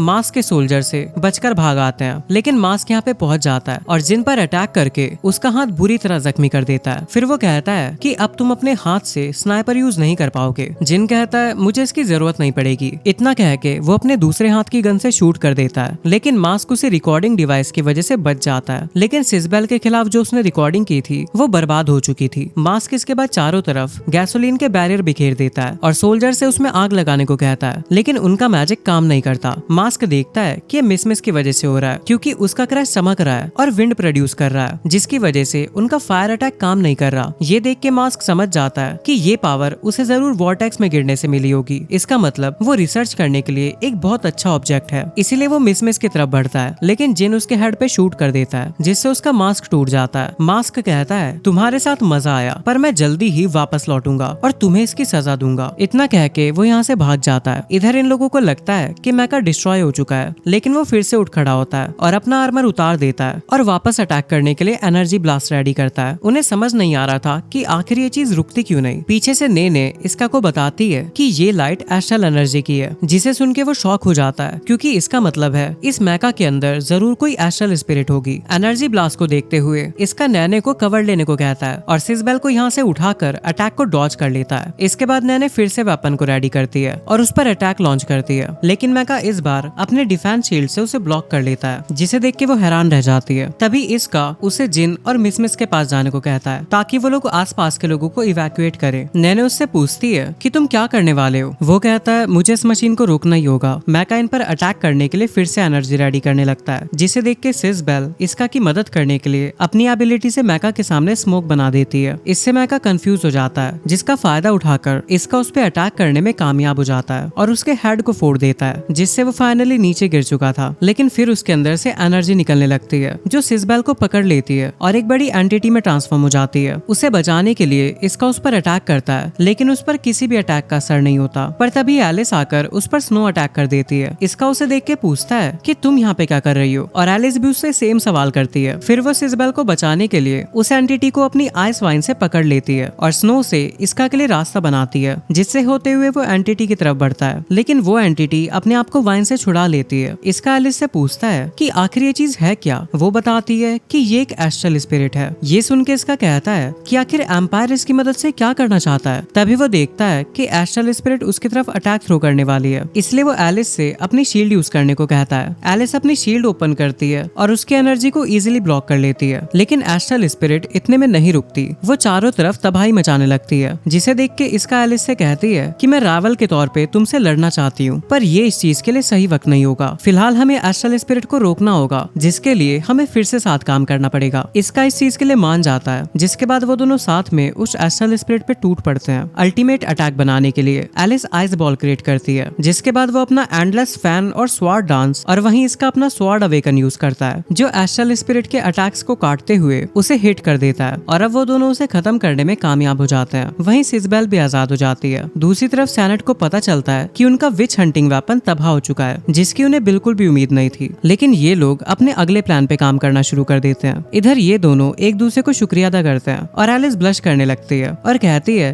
कि मैं तुमसे फाइट नहीं करना चाहती। तभी सिजबेल जाग जाती है और एलिस से पूछती है कि क्या वो इसका के बारे में कुछ जानती है और आखिर उसका इसके साथ क्या रिलेशन है, जिस पर एलिस बात को टालते हुए कहती है कि मैं उसे नहीं जानती। सिजबेल कहती है पर अब काफी देर हो चुकी है, मुझे पता है कि तुम झूठ बोल रही हो। इस पर एलिस इसका को आंख दिखाती है और कहती है कि बताओ उसे, हम एक दूसरे को नहीं जानते। ये देख के सिजबेल कहती है कि अगर ऐसी बात है तो फिर ठीक है। इसका मैं तुमसे कहना चाहती हूँ कि तुम मेरे सपनों के राजकुमार हो, मैं तुम्हें अपना नाइट बनाना चाहती हूँ। ये सुन के एलिस कहती है ये तुम क्या कह रही हो सिजबेल। सिजबेल कहती है कि इससे तुम्हें तो फर्क नहीं पड़ना चाहिए। एलिस इसका की तरफ देखती है और कहती है कि तुम ये ऑफर एक्सेप्ट तो नहीं करने वाले ना, उसे मना करो। तभी इसका को उसके साथियों की आवाज सुनाई देती है जो उसे आवाज लगा रहे थे, जिसे सुन वो इन दोनों को छोड़ के जाने लगता है। सिजबेल कहती है कि मैं तुम्हारा पीछा नहीं छोड़ूंगी। इधर इसका अपने साथियों से मिलता है। इसका को सही सलामत देख के वो लोग काफी खुश होते हैं। फिर हम रिसिया और नेमलेस को देखते हैं, जिन्हें पता चलता है कि इसका ने विच के साथ मिलके उनके वेपन को डिस्ट्रॉय कर दिया है। यहाँ नेमलेस रिसिया से पूछता है कि एम्परर कहाँ पे है, जिसपे वो कहती है कि उन्हें बाहर गए काफी वक्त हो गया है, इसलिए मुझे लगता है कि वो जरूर बाहर एंजॉय कर रहे होंगे। फिर हम सालिंगार को देखते हैं, जो कि आजाद घूम रहा था। वो कहता है कि मैं इस दुनिया से काफी बोर हो गया था, लेकिन इंपीरियल सोल्जर इसका तुम काफी दिलचस्प हो। तभी वो पेड़ के पीछे कुछ नोटिस करता है और उसकी एनर्जी रीड करने के बाद वो हैरान रह जाता है, क्योंकि वो कोई और नहीं बल्कि एम्परर था। सालिंगार कहता है कि मुझे लगा नहीं था कि तुम मुझसे ऐसे ओपन में मिलने आओगे